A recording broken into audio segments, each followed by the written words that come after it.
ഉറക്കെ പരിശുദ്ധാത്മാവേ വരണമേ, പരിശുദ്ധാത്മാവേ വരണമേ. അങ്ങയുടെ ഇഷ്ടദാസിയായ പരിശുദ്ധ കന്യകാമാതാവിന്റെ വിമല ഹൃദയത്തിന്റെ ശക്തമായ മധ്യസ്ഥത വഴി ഈ ദേശത്ത് വന്ന് നിറയണമേ, ഞങ്ങളിൽ വസിക്കണമേ, ഞങ്ങളെ നയിക്കണമേ. പരിശുദ്ധാത്മാവേ വരണമേ, ഈ ദേശത്തേക്ക് വരണമേ, ഞങ്ങളിൽ നിറയണമേ, ഞങ്ങളിൽ വസിക്കണമേ, ഞങ്ങളെ നയിക്കുകയും ചെയ്യണമേ. Hallelujah, hallelujah, hallelujah. ഇരിക്കാം. നന്മ നിറഞ്ഞ മറിയമേ സ്വസ്തി, കർത്താവ് അങ്ങയുടെ കൂടെ സ്ത്രീകളിൽ അങ്ങ് അനുഗ്രഹിക്കപ്പെട്ടവളാവുന്നു.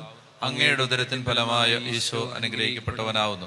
പരിശുദ്ധ മറിയമേ തമ്പുരാന്റെ അമ്മേ, പാപികളായ ഞങ്ങൾക്ക് വേണ്ടി ഇപ്പോഴും ഞങ്ങളുടെ മരണസമയത്തും തമ്പുരാനോട് അപേക്ഷിച്ചുകൊള്ളണമേ. ആമേൻ. പിതാവിനും പുത്രനും പരിശുദ്ധാത്മാവിനും സ്തുതി, ആദിയിലെ പോലെ ഇപ്പോഴും എപ്പോഴും നീക്കും. ഈശോ മിശിഹായിക്ക് സ്തുതിയായിരിക്കട്ടെ. അടുത്തിരിക്കുന്ന ആൾക്ക് സ്തുതി കൊടുത്തേ. ഈശോ മിശിഹായി സ്തുതിയായിരിക്കട്ടെ. ഹല്ലേലൂയ. എഫേസോസ് ലേഖനം 6-ാം അധ്യായം 10, 11, 12 വാക്യങ്ങൾ. 10, 11, 12, 13 വാക്യങ്ങൾ. എഫേസോസ് 6, 10, 11, 12, 13. അവസാനമായി വായിക്കേ.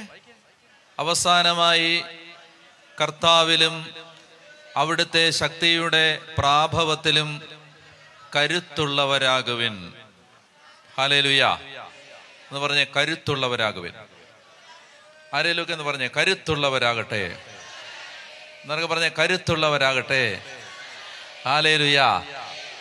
ആരിലാണ് കരുത്തുണ്ടാവേണ്ടത്? കർത്താവിലും അവിടുത്തെ ശക്തിയുടെ പ്രാഭവത്തിലും കരുത്തുള്ളവരാവണം. അപ്പോ വിശ്വാസി കരുത്തുള്ള ആളായിട്ട് മാറണം. എങ്ങനെയാണ്? കർത്താവിലും അവിടുത്തെ ശക്തിയുടെ പ്രാഭവത്തിലും. സാത്താന്റെ വാക്യം 11 വായിക്കാം. സാത്താന്റെ കുടിലതന്ത്രങ്ങളെ എതിർത്ത് നിൽക്കാൻ ദൈവത്തിന്റെ എല്ലാ ആയുധങ്ങളും ധരിക്കണം. പറ, എല്ലാ ആയുധങ്ങളും ധരിക്കണം. പറ, കരുത്തുള്ളവരാവണം. എല്ലാ ആയുധങ്ങളും ധരിക്കണം. അതൊക്കെയല്ലേ, കരുത്തുള്ളവരാകണം, എല്ലാ ആയുധങ്ങളും ധരിക്കണം. അടുത്തത് എന്തുകൊണ്ടെന്നാൽ അതിന്റെ കാരണം പറയുകയാണ്. കരുത്ത് വേണം, ആയുധങ്ങളെല്ലാം ധരിക്കണം. കാരണം എന്തെന്നാൽ നമ്മൾ മാംസത്തിനും രക്തത്തിനും എതിരായിട്ട് അല്ല. എന്ന് പറഞ്ഞാൽ മാംസം അധികം രക്തം സമം മനുഷ്യൻ. നമ്മുടെ യുദ്ധം മനുഷ്യരോടല്ല. പറ, യുദ്ധം മനുഷ്യരോടല്ല. പറ, യുദ്ധം മനുഷ്യരോട് അല്ല. അപ്പോ മാംസത്തിനും രക്തത്തിനും എതിരായിട്ടല്ല, മറിച്ച് പ്രഭുത്വങ്ങൾക്കും ആധിപത്യങ്ങൾക്കും ഈ അന്ധകാര ലോകത്തിന്റെ അധിപന്മാർക്കും സ്വർഗീയ ഇടങ്ങളിൽ വർത്തിക്കുന്ന തിന്മയുടെ ദുരാത്മാക്കൾക്കും എതിരായിട്ടാണ് പടവെട്ടുന്നത്. നമ്മൾ മനുഷ്യനെതിരെ അല്ല യുദ്ധം ചെയ്യുന്നത്, തിന്മയുടെ ദുരാത്മാക്കൾക്കെതിരായിട്ടാണ്. വാക്യം 13. അതിനാൽ ദൈവത്തിന്റെ സർവായുധങ്ങളും ധരിക്കുവിൻ. ദൈവത്തിന്റെ സകല ആയുധങ്ങളും ധരിക്കുവിൻ. പറഞ്ഞേ ഹല്ലേലൂയ. അപ്പൊ ഇതാണ് നിങ്ങൾ ശക്തമായിട്ട് നമ്മൾ ഇന്ന് മനസ്സിലാക്കാൻ പോവാണ്. നമുക്ക് ആത്മീയമായി നമ്മൾ ഒരു ദേശത്ത് പച്ച പിടിച്ച് കയറി വരണമെങ്കിൽ നമ്മളൊരു യുദ്ധത്തിൽ ഏർപ്പെട്ടുകൊണ്ടിരിക്കുകയാണ്. നിങ്ങൾ സമ്മതിച്ചാലും ഇല്ലെങ്കിലും നിങ്ങൾ യുദ്ധത്തിലാണ്. ഹല്ലേലൂയ. അതായത് ഇന്ത്യയും പാകിസ്ഥാനും യുദ്ധം നടക്കുമ്പോൾ നിങ്ങൾ ഇന്ത്യക്കാരായതുകൊണ്ട് പാകിസ്ഥാന്റെ കണ്ണിൽ നിങ്ങൾ ശത്രുക്കളാണ്. നിങ്ങൾ പറയാണ്, ഞങ്ങൾക്ക് മിസൈലില്ല, ഞങ്ങളുടെ കയ്യിൽ ബോംബില്ല, ഞങ്ങളുടെ കയ്യിൽ തോക്കില്ല, ഞങ്ങളുടെ കയ്യിൽ ഡ്രോണില്ല, ഞങ്ങളുടെ കയ്യിൽ ഒരു പൊട്ടാസ് പോലും ഇല്ല, അത് ഞങ്ങളെ വെറുതെ വിടണമെന്ന് പറഞ്ഞാൽ അവർ പറയും നിങ്ങളെ വെറുതെ വിടില്ല, നിങ്ങൾക്കെതിരെ ഞങ്ങൾ യുദ്ധത്തിലാണ്, കാരണം നിങ്ങൾ ഇന്ത്യക്കാരാണ് എന്ന് പറഞ്ഞതുപോലെ സാത്താന്റെ രാജ്യം ദൈവരാജ്യത്തിനെതിരെ യുദ്ധം ചെയ്യുന്നത് കൊണ്ട് നിങ്ങൾ യുദ്ധം ചെയ്തില്ലെങ്കിലും ഇല്ലെങ്കിലും നിങ്ങൾക്കെതിരെ ഒരു ശത്രു യുദ്ധം ചെയ്തുകൊണ്ടിരിക്കുകയാണ്. ഹല്ലേലൂയ. അപ്പൊ അതുകൊണ്ട് നിങ്ങൾ ആയുധങ്ങൾ ധരിച്ചില്ലെങ്കിൽ ഈ യുദ്ധത്തിൽ നിങ്ങൾ പരാജയപ്പെടും. അതുകൊണ്ട് വചനം പറയുകയാണ്, നമ്മൾ ദൈവത്തിന്റെ സകല ആയുധങ്ങളും ധരിക്കണം. അപ്പൊ അങ്ങനെ ഈ സർവായുധങ്ങൾ ധരിക്കാൻ, നമ്മൾ ദൈവത്തിന്റെ ആയുധങ്ങൾ ധരിക്കാൻ നമ്മൾ പരിശ്രമിക്കുമ്പോൾ അങ്ങനെ നമ്മളെ സഹായിക്കുന്ന ഒരു വളരെ പ്രധാനപ്പെട്ട ആയുധം ഇന്ന് നമ്മൾ ചിന്തിക്കുകയാണ്. വിശുദ്ധ യോഹന്നാന്റെ വെളിപാട് പുസ്തകം 12-ാം അധ്യായം 10-11 തിരുവചനം. വെളിപാട് 12, 10, 11. സ്വർഗത്തിൽ നിന്ന് ഒരു വലിയ സ്വരം വിളിച്ചു പറയുന്നത് ഞാൻ കേട്ടു. ഇപ്പോൾ നമ്മുടെ ദൈവത്തിന്റെ രക്ഷയും ശക്തിയും രാജ്യവും അവിടുത്തെ അഭിഷിക്തന്റെ അധികാരവും ആഗതമായിരിക്കുന്നു. നമ്മൾ നേരത്തെ വായിച്ചത് ശക്തി ധരിക്കണം എന്നാണ്.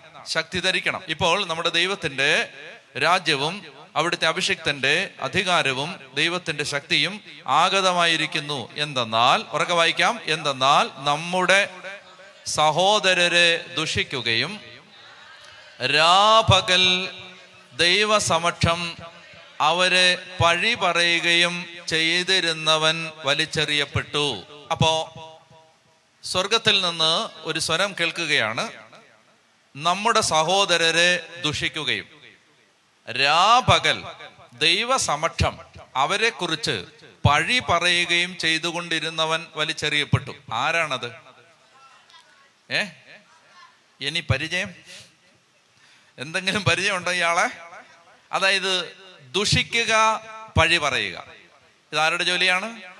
സാത്താന്റെ ജോലിയാണ്. കാരണം സാത്താൻ ദുഷിക്കാനും പഴി പറയാനും നിൽക്കുന്നവനാണ്. ബൈബിളിൽ ഒരു വചനം വായിക്കാം.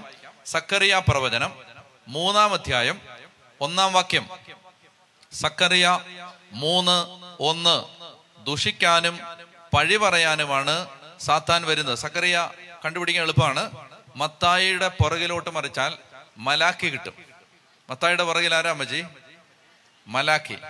മലാക്കിയുടെ പുറകിൽ ആരാ അമ്മച്ചി? സക്കറിയ. അപ്പൊ സക്കറിയ കിട്ടി. അല്ലെങ്കിൽ ഉൽപ്പത്തി മുതൽ മറിച്ച് ഊപ്പാട് വരും അമ്മച്ചിയുടെ. അപ്പൊ മത്തായിയുടെ പുറകില് മലാക്കി, മലാക്കിയുടെ പുറകില് സക്കറിയ. അപ്പോ സക്കറിയ പ്രവചനം 3-ാം അധ്യായം 1-ാമത്തെ വാക്യം വായിക്കാം.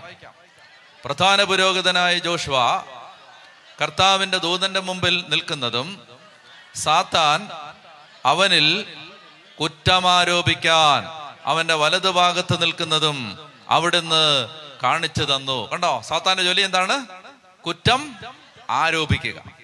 ഇതാണ് സാത്താന്റെ ജോലി. അപ്പൊ അവനെ കുറിച്ചാണ് പറയുന്നത്. വെളിപാട് 12-ലേക്ക് തിരിച്ചു വരിക. വെളിപാട് 12:11. നമ്മുടെ സഹോദരരെ ദുഷിക്കുകയും രാപകൽ ദൈവസമക്ഷം അവരെ പഴി പറയുകയും ചെയ്തുകൊണ്ടിരുന്നവൻ വലിച്ചെറിയപ്പെട്ടു. അപ്പോൾ സാത്താൻ 11-ാമത്തെ വാക്യം. അവരാകട്ടെ, ആരാകട്ടെ? സാത്താനല്ല, അവരാകട്ടെ. ആരെയാണ് അവൻ ദുഷിച്ചുകൊണ്ടിരുന്നത്? നമ്മുടെ സഹോദരരെ എന്ന് പറഞ്ഞാൽ വിശ്വാസികളെ ദുഷിച്ചുകൊണ്ടിരുന്ന സാത്താൻ വലിച്ചെറിയപ്പെട്ടു. അവരാകട്ടെ, വിശ്വാസികളാകട്ടെ, അവന്റെ മേൽ വിജയം നേടി. എങ്ങനെയാണ്? കുഞ്ഞാടിന്റെ രക്തത്താലും സാക്ഷ്യത്തിന്റെ വചനത്താലും അവന്റെ മേൽ അവർ വിജയം നേടി ജീവൻ നൽകാനും അവർ തയ്യാറായി. സാത്താന്റെ മേൽ അവർ വിജയം നേടി. 2 മാർഗങ്ങൾ. 1 രക്തം, 2 വചനം. എന്ന് പറയാവോ? രക്തം, വചനം. പറഞ്ഞ ഹല്ലേലൂയ. അപ്പോ സാത്താനെതിരെ നമ്മൾ ഉപയോഗിക്കുന്ന അതിശക്തമായ 2 ആയുധങ്ങളാണ്. 1 കുഞ്ഞാടിന്റെ രക്തം, 2 വചനം. വചനത്തെക്കുറിച്ച് ഞാൻ കഴിഞ്ഞ ദിവസങ്ങളിൽ പറഞ്ഞു, അല്ലെ അച്ഛൻ ഈ ദിവസങ്ങളിലൊക്കെ പറഞ്ഞു. ദൈവവചനം, നമ്മൾ വചനം എടുക്കണം, വചനം ഉച്ചരിക്കണം. ഒരു ദേശത്ത് ദൈവത്തിന്റെ ശക്തി വ്യാപരിക്കാൻ അവിടെ ദൈവത്തിന്റെ വചനം ഉച്ചരിക്കണം. ഞാൻ പറഞ്ഞിരുന്നു, സങ്കീർത്തനം 29 നമ്മൾ 2-ാമത്തെ ദിവസം വായിച്ചിരുന്നു. എന്താണ്? കർത്താവിന്റെ സ്വരം ശക്തി നിറഞ്ഞതാണ്. കർത്താവിന്റെ സ്വരം ശക്തി നിറഞ്ഞതാണ്. അപ്പോ ദൈവത്തിന്റെ വചനം. നമ്മൾ ഇന്ന് ചിന്തിക്കുന്നത് കുഞ്ഞാടിന്റെ രക്തം. അവർക്ക് പറഞ്ഞേ ഹല്ലേലൂയാ. സാത്താനെതിരെയുള്ള നിങ്ങൾക്ക് നിങ്ങളുടെ കുടുംബങ്ങൾക്ക് കയറി വരണമെന്ന് ആഗ്രഹം ഉണ്ടെങ്കിൽ എന്നെ കേട്ടാൽ മതി. ഇന്ന് നിങ്ങൾ കയറും. 2026 നിങ്ങളെ ഞാൻ കഴക്കൂട്ടത്ത് വെച്ച് കാണുമ്പോൾ നിങ്ങൾ എന്നോട് പറയും, അച്ഛാ ഞങ്ങളുടെ കുടുംബം കേറി വന്നു. ഹല്ലേലൂയാ. അപ്പൊ അതിനുള്ള വഴിയാണ് ഞാൻ ഇന്നലെ പറഞ്ഞ 1-ാമത്തേത് പ്രാർത്ഥന.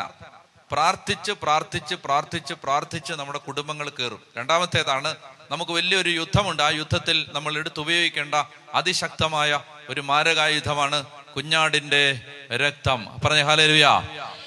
അപ്പോ എന്തുകൊണ്ടാണ് ഈ കുഞ്ഞാടിന്റെ രക്തം നമുക്ക് സാക്ഷ്യമായി, നമുക്ക് ശക്തിയായി മാറുന്നത് എങ്ങനെയാണ് എന്ന് മനസ്സിലാക്കുന്നതിന് നമുക്കറിയാവുന്ന പഴയ നിയമത്തിലെ ഒരു ഭാഗം നിങ്ങളുടെ ഓർമ്മയിലേക്ക് ഞാൻ കൊണ്ടുവരികയാണ്. അത് പുറപ്പാട് പുസ്തകത്തിന്റെ 10ാമത്തെ അധ്യായം എടുക്കാം. പുറപ്പാട് പുസ്തകത്തിന്റെ 11ാമത്തെ അധ്യായം. പുറപ്പാട് പുസ്തകത്തിന്റെ 11ാമത്തെ അധ്യായം.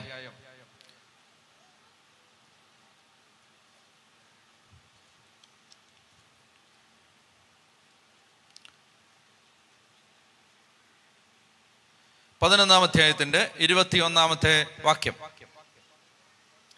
21 മുതൽ. പുറപ്പാട് 12, പുറപ്പാട് 12:21 മുതൽ. മോശ ഇസ്രായേൽ ശ്രേഷ്ഠന്മാരെ വിളിച്ചു പറഞ്ഞു, കുടുംബങ്ങളുടെ കണക്കനുസരിച്ച് നിങ്ങൾ പെസഹ ആട്ടിൻകുട്ടികളെ തെരഞ്ഞെടുത്ത് കൊല്ലുവിൻ. പാത്രത്തിലുള്ള രക്തത്തിൽ ഹിസോപ്പ് കമ്പ് മുക്കി 2 കട്ടിളക്കാലുകളിലും മേൽപ്പടിയിലും തളിക്കുവിൻ. പ്രഭാതമാകുന്നത് വരെ ആരും വീടിന് പുറത്തു പോകരുത്. എന്തെന്നാൽ ഈജിപ്തുകാരെ സംഹരിക്കാൻ വേണ്ടി കർത്താവ് കടന്നുപോകും. എന്നാൽ നിങ്ങളുടെ മേൽപ്പടിയിലും 2 കട്ടിളക്കാലുകളിലും രക്തം കാണുമ്പോൾ കർത്താവ് നിങ്ങളുടെ വാതിൽ പിന്നിട്ട് കടന്നുപോകും. സംഹാരദൂതൻ നിങ്ങളുടെ വീടുകളിൽ പ്രവേശിച്ച് നിങ്ങളെ വധിക്കാൻ അവിടുന്ന് അനുവദിക്കുകയില്ല. പറഞ്ഞ ഹല്ലേലൂയ. അതായത് രക്തം കട്ടിളപ്പടിയിലും പടിവാതിലും തളിക്കപ്പെട്ട് കിടക്കുന്നത് കാണുമ്പോൾ സംഹാരദൂതൻ നിങ്ങളുടെ വീടിനകത്ത് പ്രവേശിക്കില്ല. അറിയാവുന്ന കാര്യമാണ്. എന്നെ ഒന്ന് ശ്രദ്ധിച്ച് എൻ്റെ കൂടെ വരണം. അപ്പൊ ഇവിടെ പറയാണ്, സംഹാരദൂതൻ വരികയാണ്. ആദ്യജാതന്മാരുടെ ജീവൻ എടുക്കാൻ മരണത്തിന്റെ ദൂതൻ വരികയാണ്. വരുമ്പോൾ ആ ദൂതൻ നിങ്ങളുടെ വീടിനകത്തേക്ക് പ്രവേശിക്കാതിരിക്കാൻ നിങ്ങളുടെ വീടിന്റെ കട്ടിളക്കാലിലും മേൽപ്പടിയിലും പടിവാതിൽക്കലും കുഞ്ഞാടിന്റെ രക്തം ഉണ്ടാകണം. ആ കുഞ്ഞാടിന്റെ രക്തം കാണുമ്പോൾ മരണത്തിന്റെ ദൂതൻ വഴിമാറും. ഇത്ര മനസ്സിലായോ? ഹല്ലേലൂയ. അപ്പോ മരണദൂതൻ, അനർത്ഥത്തിന്റെ ദൂതൻ, ആപത്തിന്റെ ദൂതൻ, അപകടത്തിന്റെ ദൂതൻ, ദുരന്തത്തിന്റെ ദൂതൻ വന്നാൽ വഴിമാറും. എന്ത് കണ്ടാൽ? രക്തം കണ്ടാൽ. പറഞ്ഞ ഹല്ലേലൂയ. അപ്പോ ഈ കുഞ്ഞാടിന്റെ രക്തം, ആ കുഞ്ഞാടാണ് യോഹന്നാന്റെ സുവിശേഷം 1-ാം അധ്യായത്തിൽ ഈ 29ാമത്തെ വാക്യം. ഏത് കുഞ്ഞാടിന്റെ രക്തം? യോഹന്നാൻ 1:29. അടുത്ത ദിവസം യേശു, യോഹന്നാൻ 1:29 വായിക്കാം. അടുത്ത ദിവസം യേശു തൻ്റെ അടുത്തേക്ക് വരുന്നത് കണ്ട് അവൻ പറഞ്ഞു, ഇതാ ലോകത്തിന്റെ പാപം നീക്കുന്ന ദൈവത്തിന്റെ കുഞ്ഞാട്. അപ്പൊ ആരാണ് ആ കുഞ്ഞാട്? യേശു. ഇനി പത്രോസിന്റെ 2-ാമത്തെ ലേഖനം, പത്രോസിന്റെ 2-ാമത്തെ ലേഖനം, വിശുദ്ധ പത്രോസ് എഴുതിയ 2-ാം ലേഖനം, വിശുദ്ധ പത്രോസിന്റെ 1-ാം ലേഖനം 1-ാം അധ്യായം. 1 പത്രോസ് 1-ാം അധ്യായം 18-19 വാക്യങ്ങൾ. 1 പത്രോസ് 1:18-19. പിതാക്കന്മാരിൽ നിന്ന് നിങ്ങൾക്ക് ലഭിച്ച വ്യർത്ഥമായ ജീവിത രീതിയിൽ നിന്ന് നിങ്ങൾ വീണ്ടെടുക്കപ്പെട്ടത് നശ്വരമായ വെള്ളിയോ സ്വർണമോ കൊണ്ടല്ല എന്ന് നിങ്ങൾ അറിയുന്നുവല്ലോ. കറയോ കളങ്കമോ ഇല്ലാത്ത കുഞ്ഞാടിൻ്റെതുപോലുള്ള ക്രിസ്തുവിന്റെ അമൂല്യ രക്തം കൊണ്ടത്രേ. ഹല്ലേലൂയ. നമ്മൾ വീണ്ടെടുക്കപ്പെടുന്നത്, രക്ഷിക്കപ്പെടുന്നത്, സംരക്ഷിക്കപ്പെടുന്നത്, പൊതിയപ്പെടുന്നത്, കഴുകപ്പെടുന്നത്, നമ്മൾ വിശുദ്ധീകരിക്കപ്പെടുന്നത്, ബൈബിൾ പറയുന്നു, നമ്മൾ കുഞ്ഞാടിന്റെ രക്തത്താലാണ്. കുഞ്ഞാടിന്റെ രക്തം എന്ന് പറഞ്ഞാൽ യേശു ക്രിസ്തുവിന്റെ രക്തം. എൻ്റെ കൂടെ വരണം. കുഞ്ഞ് ലളിതമായ കാര്യങ്ങളാണ്. നമുക്ക് ലളിതമായ കാര്യങ്ങളിൽ നിന്ന് ഈ കുഞ്ഞാടിന്റെ രക്തം നമ്മളെ എങ്ങനെയാണ് സംരക്ഷിക്കുന്നത് എന്ന് നമ്മൾ മനസ്സിലാക്കാൻ പോകണം. എങ്ങനെയാണ് നമ്മുടെ ജീവിതത്തെ ഇത് പടുത്തുയർത്താൻ പോകുന്നത്. അപ്പോൾ ഞാൻ ഇത്രയും നേരം പറഞ്ഞത് ഇതാണ്: നമ്മൾ ശത്രുവിനെതിരെ യുദ്ധം ചെയ്യുമ്പോൾ നമ്മൾ ശത്രുവിനെ ജയിച്ച് കയറി വരണമെങ്കിൽ നമുക്ക് സംരക്ഷണമായി ദൈവത്തിന്റെ ആയുധങ്ങൾ ഉണ്ടാവണം. അതിലേറ്റവും പ്രധാനപ്പെട്ട ആയുധമാണ് കുഞ്ഞാടിന്റെ രക്തം. ഇത്ര മനസ്സിലായോ? എന്നാ ഉറക്കെ ഒരു ഹല്ലേലൂയ പറഞ്ഞേ. അപ്പോ കുഞ്ഞാടിന്റെ രക്തം, ഹല്ലേലൂയ. ഇനി ഈ കുഞ്ഞാടിന്റെ രക്തം നമ്മൾ സ്വീകരിക്കുന്നത് പരിശുദ്ധ കുർബാനയിലാണ്. യേശുക്രിസ്തുവിന്റെ ശരീരവും രക്തവും നമുക്ക് വേണ്ടി ചിന്തപ്പെടുകയും മുറിക്കപ്പെടുകയും ചെയ്യുന്ന പരിശുദ്ധ കുർബാനയിലാണ് ഈ കുഞ്ഞാടിന്റെ രക്തം നമ്മുടെ മേൽ കടന്നു വരുന്നത്. ഇത്ര മനസ്സിലായല്ലോ?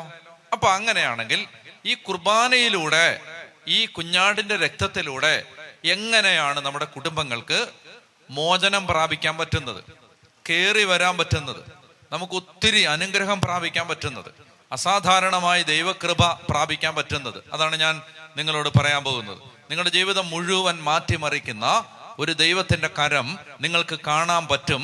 നിങ്ങൾ ഈ കുഞ്ഞാടിന്റെ രക്തം, പരിശുദ്ധ കുർബാനയിലെ ഈ കുഞ്ഞാടിന്റെ രക്തം നമ്മളെ രക്ഷിക്കുന്നതിന്റെ വഴികൾ അറിഞ്ഞാൽ. പറഞ്ഞേ ഹല്ലേലൂയ, ഹല്ലേലൂയ. ഞാൻ നിങ്ങളെ അതിലേക്ക് കൊണ്ടുവരുന്നതിന് ഒന്ന് രണ്ട് അനുഭവങ്ങൾ നിങ്ങളോട് പറയാം.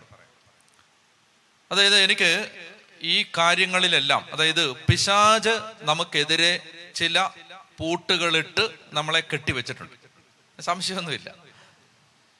എല്ലാവരെയും ഓരോ തരത്തിൽ ഓരോ കുറ്റിയിൽ പശുവിനെ കെട്ടുന്ന പോലെ കെട്ടിയിട്ടിരിക്കുകയാണ്. അപ്പൊ ഈ കയറിന്റെ നീളത്തിനപ്പുറത്ത് നമുക്ക് മുന്നോട്ട് നീങ്ങാൻ പറ്റത്തില്ല. ഇതങ്ങ് തമ്പാനൂര് പോകേണ്ട പശുവാ. പക്ഷെ പശുവിന് തമ്പാനൂര് പോയിട്ട് തുമ്പെ പോലും പോകാൻ പറ്റുന്നില്ല. കാരണം എന്താ? ഈ കയറിന് നീളം 1 മീറ്ററേ ഉള്ളൂ. ആ 1 മീറ്റർ നീളത്തിൽ ഈ പശു കിടന്ന് കറങ്ങിക്കൊണ്ട്. ഇതാണ് പല കുടുംബത്തിന്റെയും പല ജീവിതത്തിന്റെയും അവസ്ഥ. ഇതങ്ങ് റോക്കറ്റ് പോലെ പൊങ്ങിപ്പോകേണ്ട പശുവായിരുന്നു. പക്ഷെ ഈ പശുവിനെ ഈ കുറ്റിയിൽ കെട്ടിയിട്ടിരിക്കുകയാണ്. അപ്പൊ ഈ കുറ്റി പൊട്ടിക്കണമെങ്കിൽ, ഈ കെട്ടഴിക്കണമെങ്കിൽ, ഈ അന്ധകാരം മാറണമെങ്കിൽ നമ്മൾ ആയുധം എടുത്ത് വെട്ടണം. പറഞ്ഞ ഹല്ലേലൂയ, ഹല്ലേലൂയ. അപ്പൊ സാത്താൻ ഈ പറയുന്ന ആയുധങ്ങളിൽ ഏറ്റവും ഭയപ്പെടുന്നത് യേശുവിന്റെ കുരിശിലെ ബലിയാണ്, പരിശുദ്ധ കുർബാനയാണ്. നമ്മൾ തിരിച്ചറിഞ്ഞാൽ ഈ കാര്യം, ഒറ്റ കാര്യം തിരിച്ചറിഞ്ഞിട്ട് നമ്മൾ കുർബാന, ഞാൻ നിങ്ങൾക്ക് നിങ്ങളുടെ ഈ ധ്യാനത്തിന് ഞാൻ ഏറ്റവും നിസ്സാരമായി എങ്ങനെ ചെയ്യാം, അങ്ങനെ കുഞ്ഞുങ്ങൾക്ക് പറഞ്ഞു കൊടുക്കുന്ന പോലെയാണ് പറഞ്ഞു തരാൻ പോകുന്നത്. പ്രാർത്ഥനയൊക്കെ അങ്ങനെ ഞാൻ പറഞ്ഞു തന്നെ. അതുപോലെ ഇന്ന് നമ്മൾ എങ്ങനെയാണ് നമ്മൾ പള്ളിയിൽ പോകുമ്പോൾ വിശുദ്ധ കുർബാനയിൽ എങ്ങനെ പങ്കെടുത്ത് നിങ്ങളുടെ കുടുംബത്തിന് കയറി വരാം. മനസ്സിലായോ? യാതൊരു സംശയമില്ല. ഞാനീ പറയുന്ന വിധത്തിൽ നിങ്ങൾ അനുദിനം ഒരു മിനിമം ഒരു 30 ദിവസം, 33 ദിവസം, ഒരു മിനിമം വെറുതെ പരീക്ഷണാടിസ്ഥാനത്തിൽ ചെയ്ത് നോക്കിയോ, നിങ്ങളുടെ കുടുംബങ്ങൾ കയറുന്ന കാണാൻ പറ്റും. ഹല്ലേലൂയ. അത്രയും വലിയ ശക്തി, സ്ഫോടനാത്മകമായ ശക്തി ദൈവം നമ്മുടെ കയ്യിൽ തന്നിരിക്കുകയാണ്. എന്നാൽ അതിന്റെ വില കാണാൻ പറ്റാതെ സാത്താൻ നമ്മുടെ കണ്ണിനെ അടച്ചു വെച്ചിരിക്കുകയാണ്. അപ്പൊ അതുകൊണ്ട് ഞാൻ പറയുന്ന പോലെ, അപ്പൊ എനിക്ക് വർഷങ്ങളുടെ അനുഭവത്തിൽ നിന്നാണ് ദൈവം ഓരോ ഘട്ടങ്ങളിലും ഇതെന്നെ പഠിപ്പിച്ച് തന്നത്. ആരംഭകാലത്ത് എനിക്ക് കർത്താവ് ആദ്യം വിശുദ്ധ കുർബാനയുടെ ശക്തി ബോധ്യപ്പെടുത്തി തന്നത് ചില അനുഭവങ്ങളിലൂടെയാണ്. അതിലെ ഒന്ന് രണ്ട് അനുഭവങ്ങൾ ഞാൻ പറയാം. അതായത് ഒരു അപ്പനും അമ്മയും ഒരു ചെറുപ്പക്കാരനെയും കൂട്ടിക്കൊണ്ട് എന്നെ അടുത്ത് വന്നു. അവരെന്നോട് പറഞ്ഞു, ഞങ്ങൾക്ക് പരിചയമുള്ള ഒരു അധ്യാപകൻ അച്ഛനെ കുറിച്ച് ഞങ്ങളോട് പറഞ്ഞു. അച്ഛൻ്റെ അടുത്ത് എന്നാൽ അച്ഛൻ കൗൺസിലിംഗ് കൊടുക്കും എന്ന് പറഞ്ഞു. അപ്പൊ ഞാൻ പറഞ്ഞു, ഞാൻ തീർച്ചയായിട്ടും ഞാൻ സഹായിക്കാം. അപ്പൊ ഞാൻ ആ ചെറുപ്പക്കാരനോട് സംസാരിച്ചപ്പോ ഞാൻ പറയുന്ന യാതൊരു കാര്യവും അവൻ കേൾക്കാനോ ശ്രദ്ധിക്കാനോ തയ്യാറല്ല. അവൻ മനസ്സിലാവാത്തതുപോലെ ഇരിക്കുകയാണ്. ഞാൻ വിചാരിച്ചു, എനിക്കാണോ ഇനി സുഖമില്ലാത്തത് എന്ന് എനിക്ക് തോന്നുകയാണ്. കാരണം ഞാൻ പറയുന്നതൊന്നും അവൻ ശ്രദ്ധിക്കുന്നത് പോലുമില്ല. അപ്പൊ ആ സമയത്ത് ഞാൻ ആ കുടുംബത്തോട് പറഞ്ഞു, നിങ്ങളൊരു കാര്യം ചെയ്യുക, ഇവനെ ഉപദേശിച്ച് ശരിയാക്കാൻ പറ്റുമെന്ന് തോന്നുന്നില്ല.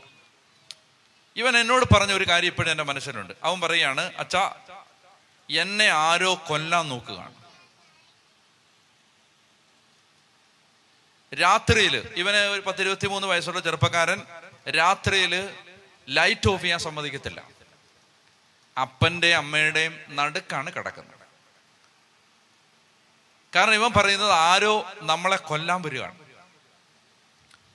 ഗേറ്റിന് വെളിയിൽ പേരൻസ് പോകാൻ സമ്മതിക്കത്തില്ല, ജോലിക്ക് പോകാൻ സമ്മതിക്കത്തില്ല. അവൻ പറയുന്നത് ഗേറ്റിന് വെളിയിൽ നിങ്ങളെ കൊല്ലാൻ ആൾ നിൽപ്പുണ്ടെന്നാണ്. കുറച്ച് കഴിഞ്ഞാണ് എനിക്ക് മനസ്സിലായത് ഇവന്റെ തോന്നലാണിത്. ഞാൻ ആദ്യം ഇത് സത്യമാണെന്ന് വിചാരിച്ചു. അപ്പൊ അവൻ എന്നോട് പറഞ്ഞു, ആ കർട്ടന്റെ പുറകിൽ ആരാന്ന് ചോദിച്ചു. ഞാൻ പറഞ്ഞു ആരാ ആരാ. ഞാൻ തിരിഞ്ഞു നോക്കിയപ്പോ അവിടെ ആരുമില്ല. ഞാൻ പറഞ്ഞു അവിടെ ആരുമില്ല. അല്ല, അവിടെ നിപ്പുണ്ട്. ഇപ്പൊ അച്ഛൻ എന്നെ സഹായിക്കാൻ പോകുന്നതുകൊണ്ട് അച്ഛനെയും കൊല്ലുന്നു.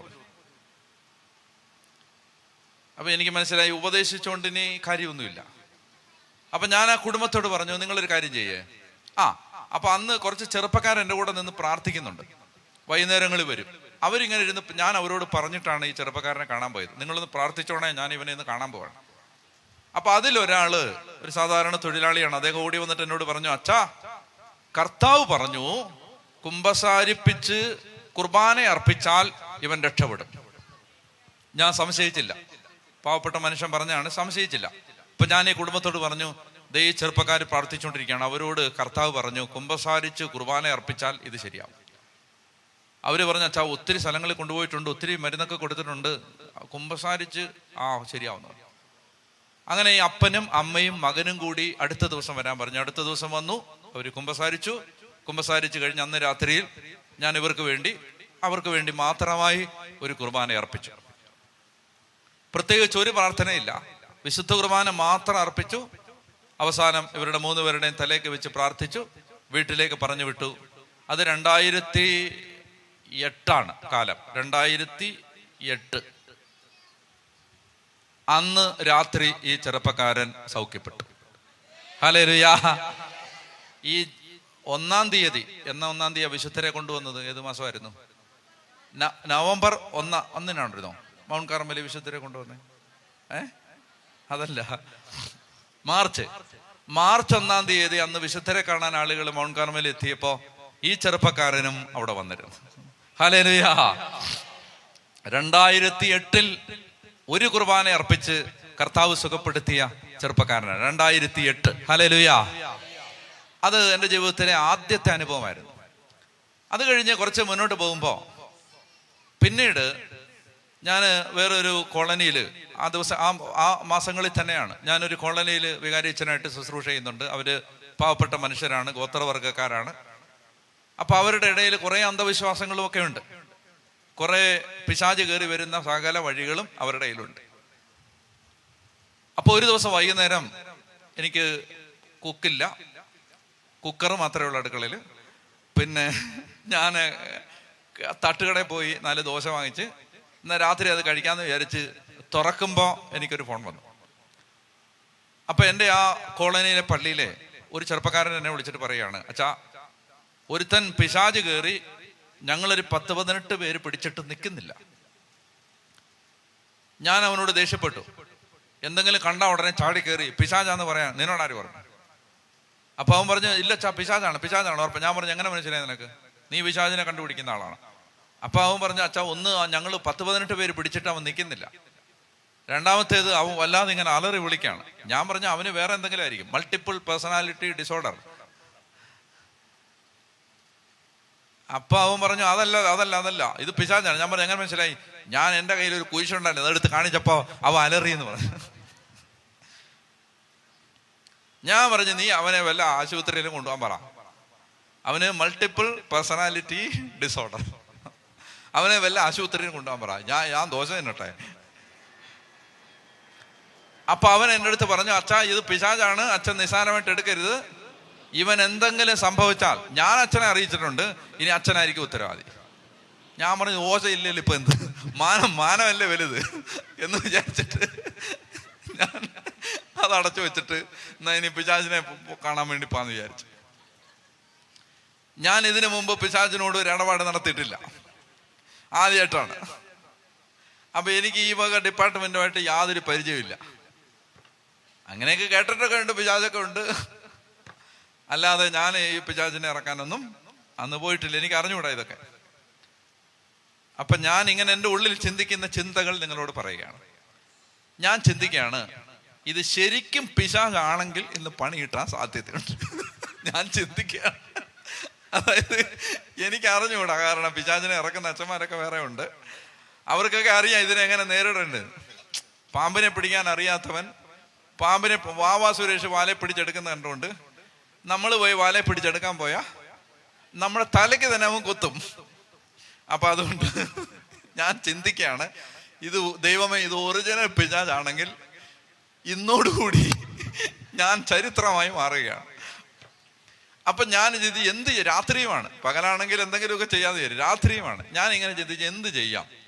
അപ്പൊ ഞാനിങ്ങനെ കേട്ടിട്ടുണ്ട്, കൊന്ത, കുരിശ്, കാശുരൂപം, ഇങ്ങനെയുള്ള സാധനമൊക്കെ പിശാചിന് അത്യാവശ്യം ഒരു ഭയം ഉണ്ടെന്നൊക്കെ ഞാൻ കേട്ടിട്ടുണ്ട്. അപ്പൊ ഞാൻ ആ പള്ളിമുറിയിൽ കിട്ടാവുന്ന കൊന്ത മുഴുവൻ എടുത്ത്, അവിടെ നിന്ന് എല്ലാം കണ്ടതെല്ലാം എടുത്ത് പോക്കറ്റിലിട്ട്, കയ്യിൽ ഇങ്ങനെ ചുറ്റി, പിന്നെ കഴുത്തേലിട്ട്, കുരിശ്, അങ്ങനെയുള്ള സാധനം, മാതാവിന്റെ പടം, അത് എല്ലാ സാധനം എല്ലാം പോക്കറ്റിലിട്ടിട്ട് ഞാൻ വലിയ ഈ ശ്രീലങ്കക്കാര് ഗൾഫിൽ നിന്ന് നാട്ടിൽ പോകുന്ന കണ്ടിട്ടുണ്ട് ഞാൻ. എങ്ങനെയെന്നറിയാം, അവർ ഈ പെട്ടിക്കകത്ത് സാധനങ്ങളെല്ലാം ഒത്തിരി കയറ്റാൻ പറ്റാത്തതുകൊണ്ട് അവരൊരു 5 ഉടുപ്പ് ഇടും. അപ്പൊ അവര് ഇങ്ങനെ, ഞാൻ കളിയാക്കല്ല അവരെ, ഞാൻ ശരിക്കും കണ്ടിട്ടുണ്ട്. ഞാൻ ഖത്തറിൽ നിന്ന് ശ്രീലങ്കക്കാരനൊരു ചേട്ടൻ നാട്ടിലേക്ക് പോകുന്ന കണ്ടിട്ടുണ്ട്. ഈ ബാഗിനകത്ത് എല്ലാം കൂടെ വെയിറ്റ് കൂടുതലായതുകൊണ്ട് പുള്ളി തന്നെ ഒരു 15 ഷർട്ട് ഇട്ടിട്ടുണ്ട്, 30 പാൻറ് ഇട്ടിട്ടുണ്ട്. അപ്പൊ അതുപോലാണ് ഇപ്പൊ എന്നെ കണ്ടാൽ ഉള്ള കൊന്തയും ഒരു സാധനം എല്ലാ വശത്തും എല്ലാ പോക്കറ്റിലും. എന്നിട്ടും എനിക്കൊരു സമാധാനമില്ല. കുരിശോ എല്ലാം ഞാൻ എടുത്തിട്ടുണ്ട്, എല്ലാ സാധനവും. വലിയ കുരിശൊന്നും എടുത്തില്ല, മറ്റേ എടുക്കാൻ പറ്റുന്നതൊക്കെ എടുത്ത്. അപ്പൊ ഞാൻ ഇങ്ങനെ ചിന്തിക്കുകയാണ്, ദൈവമേ ഈ ഇതെല്ലാം ഉണ്ട്, പക്ഷെ എല്ലാം കൂടെ ഇനി പിശാചിനി എന്ത് ചെയ്യുമെന്ന് ഞാൻ ഓർക്കും. അപ്പോൾ ഞാൻ ഒരു അവസാനമായിട്ട് ഈ അച്ഛന്മാർക്ക് ഈ ഭാഗത്ത്, ഇവിടെ ഈ ഹൃദയത്തിന്റെ ഭാഗത്തൊരു പോക്കറ്റ് ഉണ്ട്. നിങ്ങൾക്ക് കാണാൻ നിങ്ങളുടെ അച്ഛൻ ഉടുപ്പ് കഴുകിയിടുമ്പം പോയി പാത്ത് പോയി നോക്കിയാൽ മതി. ഇതിനകത്ത് ഇവിടെ ഒരു പോക്കറ്റ് ഉണ്ട്, ഇതിനകത്ത്. അതെന്തിനുള്ള പോക്കറ്റാണെന്നറിയോ? എന്തിനാ? മുറുകാൻ വാങ്ങിച്ച് വെക്കാനല്ല. എന്തിനാ അത് വിശുദ്ധ കുർബാന വെക്കാനുള്ള പോക്കറ്റാണ്. വിശുദ്ധ കുർബാന വെക്കാൻ വേണ്ടിയുള്ള പോക്കറ്റാണ്, ഇതിനകത്താ. അപ്പൊ ഞാൻ വിചാരിച്ചു, ഒരു സംരക്ഷണത്തിന് ഒരു വിശുദ്ധ കുർബാന എടുത്ത് ഈ അകത്തെ പോക്കറ്റ് വെച്ചേക്കാം. ഉണ്ടെന്ന് ആർക്കും അറിയത്തുമില്ല, എന്നാൽ അകത്തൊരു പ്രൊട്ടക്ഷനായിട്ട് ഇരുന്നോട്ടെ എന്ന് വിചാരിച്ചിട്ട് ഈ അകത്തെ പോക്കറ്റിൽ ഞാൻ സക്രാരി തുറന്ന് ഒരു ഈശോയെ എടുത്ത്, വിശുദ്ധ കുർബാന എടുത്ത്, ആ ചെറിയ കുർബാന കൊണ്ടുപോകുന്ന പാത്രത്തിലാക്കി ഇതിനകത്ത് ഞാൻ വെച്ചു. ഞാൻ ആദ്യം വിചാരിച്ചു കാറിന് പോകാന്ന് വിചാരിച്ചു, ബൈക്കിന് പോകാന്ന് വിചാരിച്ചു. ഞാൻ ഓർത്ത് ബൈക്കിന് പോകുമ്പം ഒരു 4 കിലോമീറ്റർ ഉണ്ട്. ഞാൻ പറഞ്ഞല്ലോ എനിക്ക് സാമാന്യം ഭേദപ്പെട്ടൊരു വയറുണ്ട്. അപ്പോ ഞാൻ 2 കിലോമീറ്റർ പോയി കഴിയുമ്പോൾ പിശാചിനെ അറിയാലോ, അതാ ഒരുത്തം വരുന്നുണ്ടെന്ന്, വയറിലോട്ട് ചുറ്റിയിട്ട് അളിയാ എന്ന് വിളിച്ചാൽ അതോടുകൂടി ഞാൻ പോകുന്ന വഴിക്ക് തന്നെ തീരാൻ സാധ്യത. അതുകൊണ്ട് ഞാൻ വിചാരിച്ചു, എന്നാലും ഈ ഇരുന്ന് അറ്റാക്കൊക്കെ വന്നാലും കാറാണെങ്കിൽ കുറച്ചുകൂടെ സേഫ്റ്റിയാണ് വിചാരിച്ച് ഒരു കാറും എടുത്ത് പോവാണ്.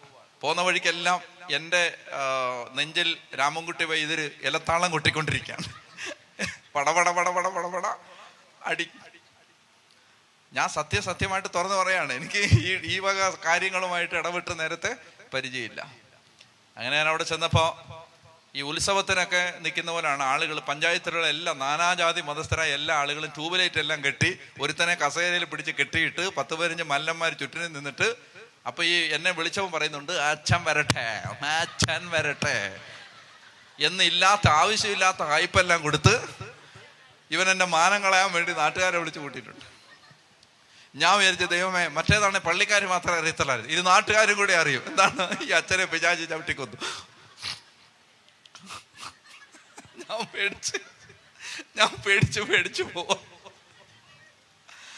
അപ്പൊ ഇവ ഇങ്ങനെ നിൽക്കാണ്.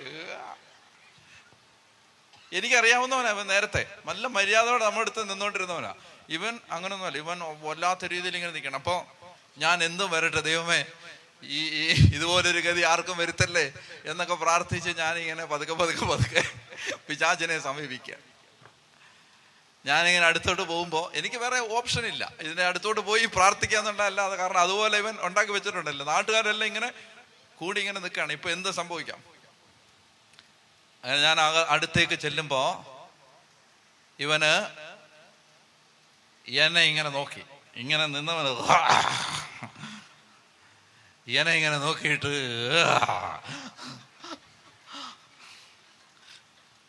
ബോധം കെട്ട് വീഴാതിരിക്കാൻ ഞാൻ പാടുപെടുകയാണ്. അപ്പോൾ ഇവനിങ്ങനെ എന്നെ ഇങ്ങനെ നോക്കിയിട്ട് അവൻ പെട്ടെന്ന് അവൻ്റെ ഭാവം മാറിയിട്ട് അവൻ എൻ്റെ നെഞ്ചിലേക്ക് കൈ ഇങ്ങനെ ചൂണ്ടിയിട്ട് പറഞ്ഞു, അത് മാറ്റടാ, അത് മാറ്റടാ. ഏത്? എനിക്ക് 1 മിനിറ്റ് കഴിഞ്ഞ് കത്താൻ. അവൻ ഇങ്ങോട്ട് നോക്കിയിട്ട് പറയാണ് ദേ ഈ ഭാഗത്തേക്ക്. അപ്പൊ എനിക്കൊരു കാര്യം മനസ്സിലായി, ഞാൻ വിശുദ്ധ കുർബാന വെച്ചിരിക്കുന്നത് എനിക്കും എൻ്റെ കർത്താവിന് മാത്രമേ അറിയത്തുള്ളൂ. ഈ സാത്താൻ അടുത്തേക്ക് ഞാൻ പോകുമ്പോ അവന് മനസ്സിലായി എൻ്റെ ഉള്ളിൽ വിശുദ്ധ കുർബാന ഉണ്ടെന്ന്. അവന് പേടിയായി തുടങ്ങിയിട്ടുണ്ട്.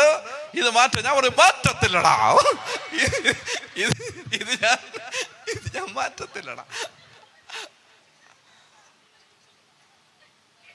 എന്തായാലും എൻ്റെ കർത്താവ് എന്നെ സഹായിച്ചു, പ്രാർത്ഥിച്ചു, പിശാച് വിട്ടുപോയി. അതോടുകൂടി ആ നാട്ടിലെ വലിയ ഒരു ഹീറോ ആയിട്ട് ഞാൻ മാറി.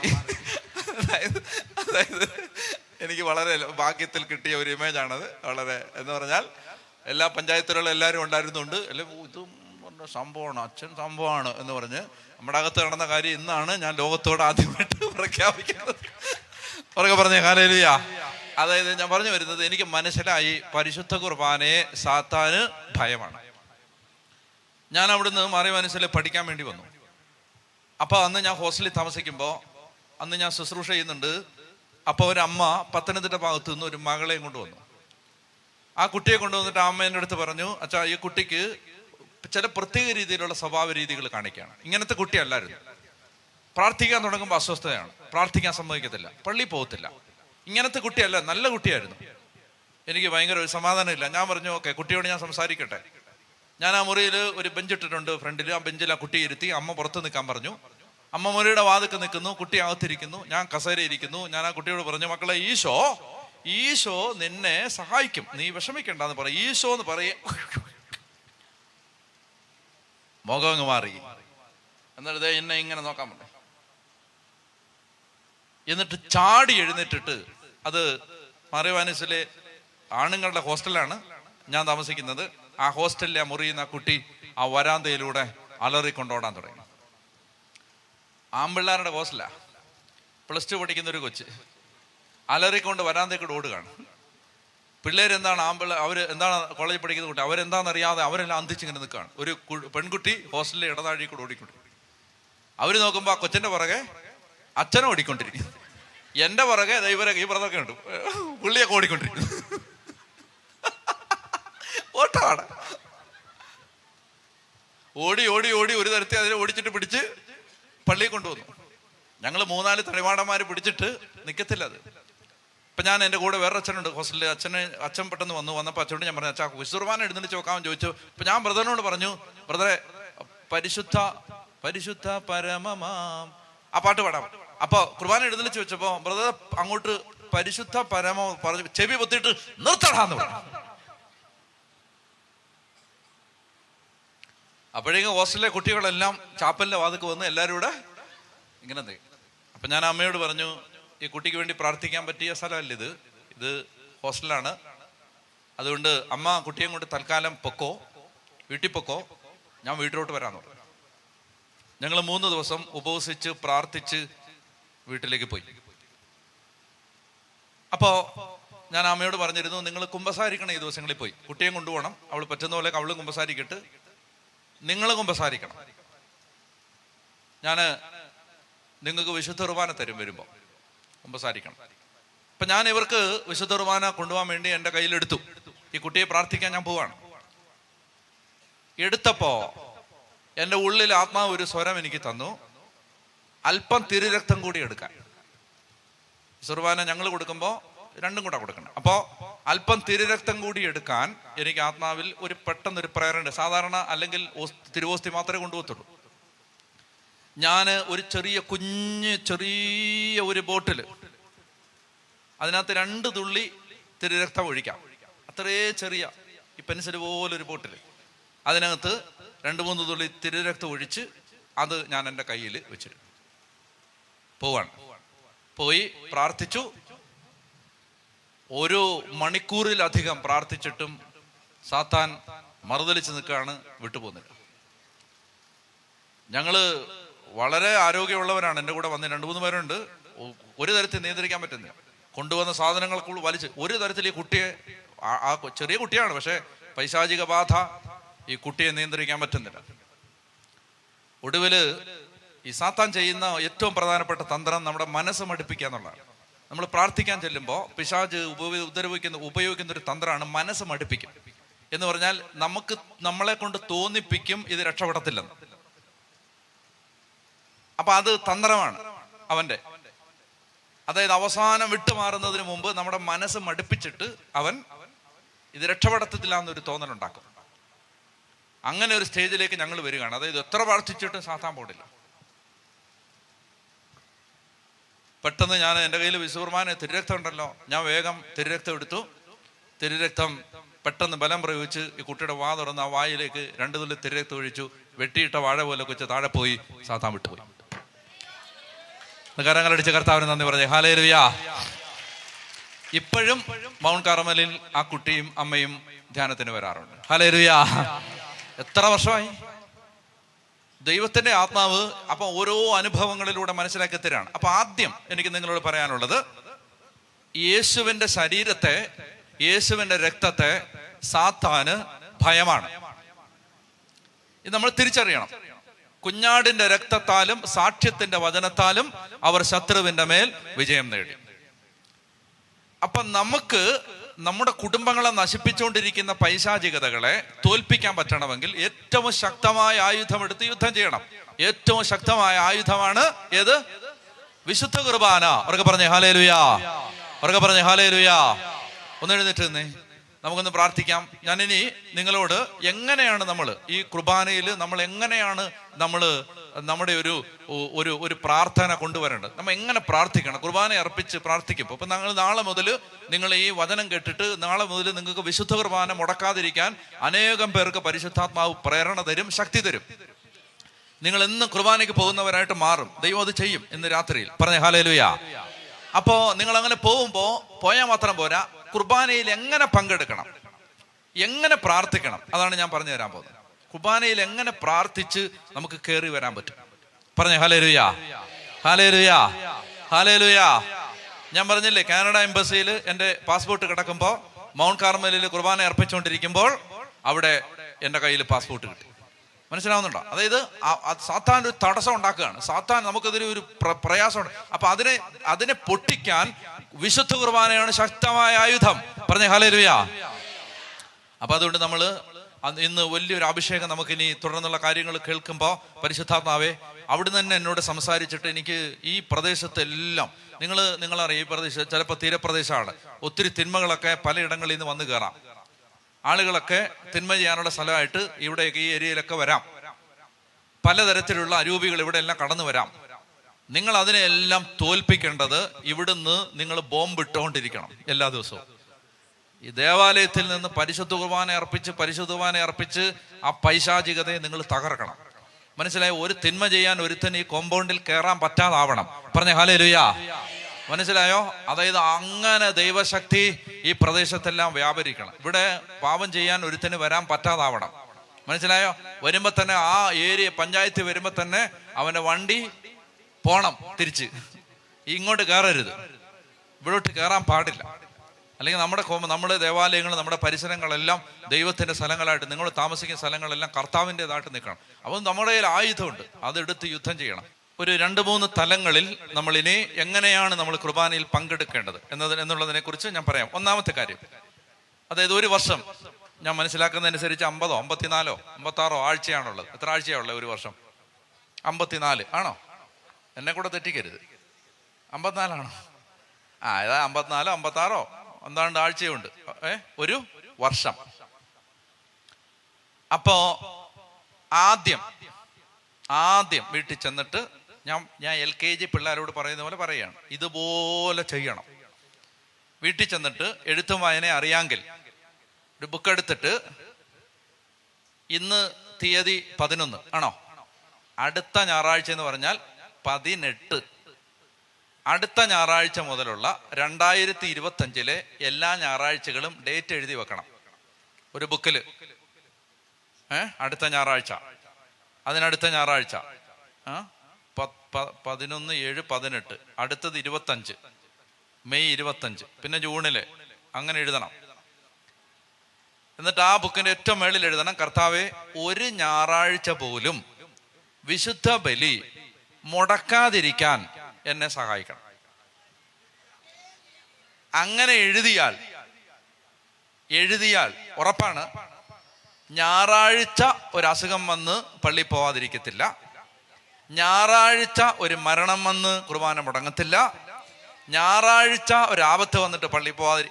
അതായത് കർത്താവിനോട് പറയാണ്, എനിക്ക് 2025 ഇനി അവശേഷിക്കുന്ന എല്ലാ ഞായറാഴ്ചയും മുടങ്ങാതെ ദിവ്യബലിയിൽ പങ്കെടുക്കണം, അതിന് എന്നെ സഹായിക്കണം എന്ന് എഴുതിയാൽ നിനക്ക് ഇനി ഈ വർഷം കുർബാന മുടങ്ങത്തില്ല. പറഞ്ഞ ഹല്ലേലൂയ. ഒരു സിസ്റ്റർ മൗണ്ട് കാർമലിൽ പ്രാർത്ഥിക്കാൻ വന്നിട്ട് അമേരിക്കയ്ക്ക് മടങ്ങി പോകുമ്പോൾ ആ സിസ്റ്ററിനോട് പറഞ്ഞു, അച്ഛാ, എനിക്ക് തലേ കൈവച്ച് പ്രാർത്ഥിച്ച ഒരു അഭിഷേകം തരണം. എന്താ പ്രാർത്ഥിക്കണ്ടേ? മറുപടി ഇതാണ്, എനിക്ക് ജീവിതത്തിൽ വിശുദ്ധ കുർബാന മുടങ്ങിപ്പോവാതിരിക്കാൻ. ഞാൻ പറഞ്ഞു, സിസ്റ്റേഴ്സ് കുർബാന സാധാരണ മുടക്കത്തില്ലല്ലോ. അപ്പൊ എന്നോട് പറഞ്ഞു, അച്ഛാ, യാത്ര ചെയ്യുമ്പോൾ ചിലപ്പോൾ ഫ്ലൈറ്റൊക്കെ കറക്റ്റ് സമയത്ത് കിട്ടിയില്ലെങ്കിൽ, പ്രത്യേകിച്ച് അമേരിക്കക്ക് പോവാ, അങ്ങോട്ട് പോവാ, അല്ലെ ഇങ്ങോട്ട് വരിക, ചിലപ്പോ കുർബാന മുടങ്ങും. അപ്പൊ അങ്ങനെ മുടങ്ങാതിരിക്കാൻ ഒരു അഭിഷേകം. അപ്പൊ ഞാൻ പ്രാർത്ഥിച്ചു, കർത്താവ്, ഈ സിസ്റ്ററിന്റെ ആഗ്രഹം, ദിവ്യബലി മുടങ്ങാതിരിക്കാൻ ഒരാഗ്രഹം, കർത്താവ് സഹായിക്കണേ. പോയി സിസ്റ്റർ ചെന്നു. അമേരിക്കയിലെ ഒരു എയർപോർട്ട്, ഞാൻ പേര് ഓർക്കുന്നില്ല. ചെന്നപ്പോ ഇനി സിസ്റ്റർ ഈ ഫ്ലൈറ്റ് കയറി അടുത്ത സ്ഥലത്തേക്ക് ചെല്ലുമ്പോഴേക്കും അടുത്ത ദിവസമാവും.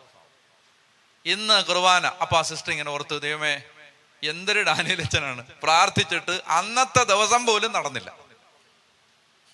സിസ്റ്റർ മനസ്സിൽ ഓർത്തു, ഞാൻ പ്രാർത്ഥിച്ചത് കുർബാന മുടങ്ങാതിരിക്കാനാണ്. എന്നാൽ അച്ഛൻ്റെ അടുത്തു നിന്ന് പ്രാർത്ഥിച്ചിട്ട് വന്നിട്ട് ഒരു ദിവസമെങ്കിലും എനിക്കത് മുടങ്ങാതിരിക്കാൻ പറ്റിയായിരുന്ന കുഴപ്പമില്ലായിരുന്നു. ഇപ്പൊ അതാ വന്ന ദിവസം തന്നെ എൻ്റെ ഇനി ഈ അടുത്ത ഫ്ലൈറ്റ് കിട്ടി ഞാൻ പോകുമ്പോഴേക്കും ഉടനെ എയർപോർട്ടിൽ ഒരു അനൗൺസ്മെന്റ് സിസ്റ്റർ കേൾക്കാണ്. അതായത് എയർപോർട്ടിലെ ചാപ്പലില് കാത്തലിക്സിന്റെ സദ്യക്ക് ഒരച്ഛൻ കുർബാന ചെല്ലാൻ പോവാണ്, ആവശ്യമുള്ളവർക്ക് പോയി പങ്കെടുക്കാം. മനസ്സിലാവുന്നുണ്ടോ? സിസ്റ്റർ ഓടി അവിടെ ചെല്ലുമ്പോ പാവ അച്ഛൻ ഒറ്റയ്ക്ക് വെസ്റ്റ്മെന്റ് ഇട്ടിട്ട് നിൽക്കുകയാണ്.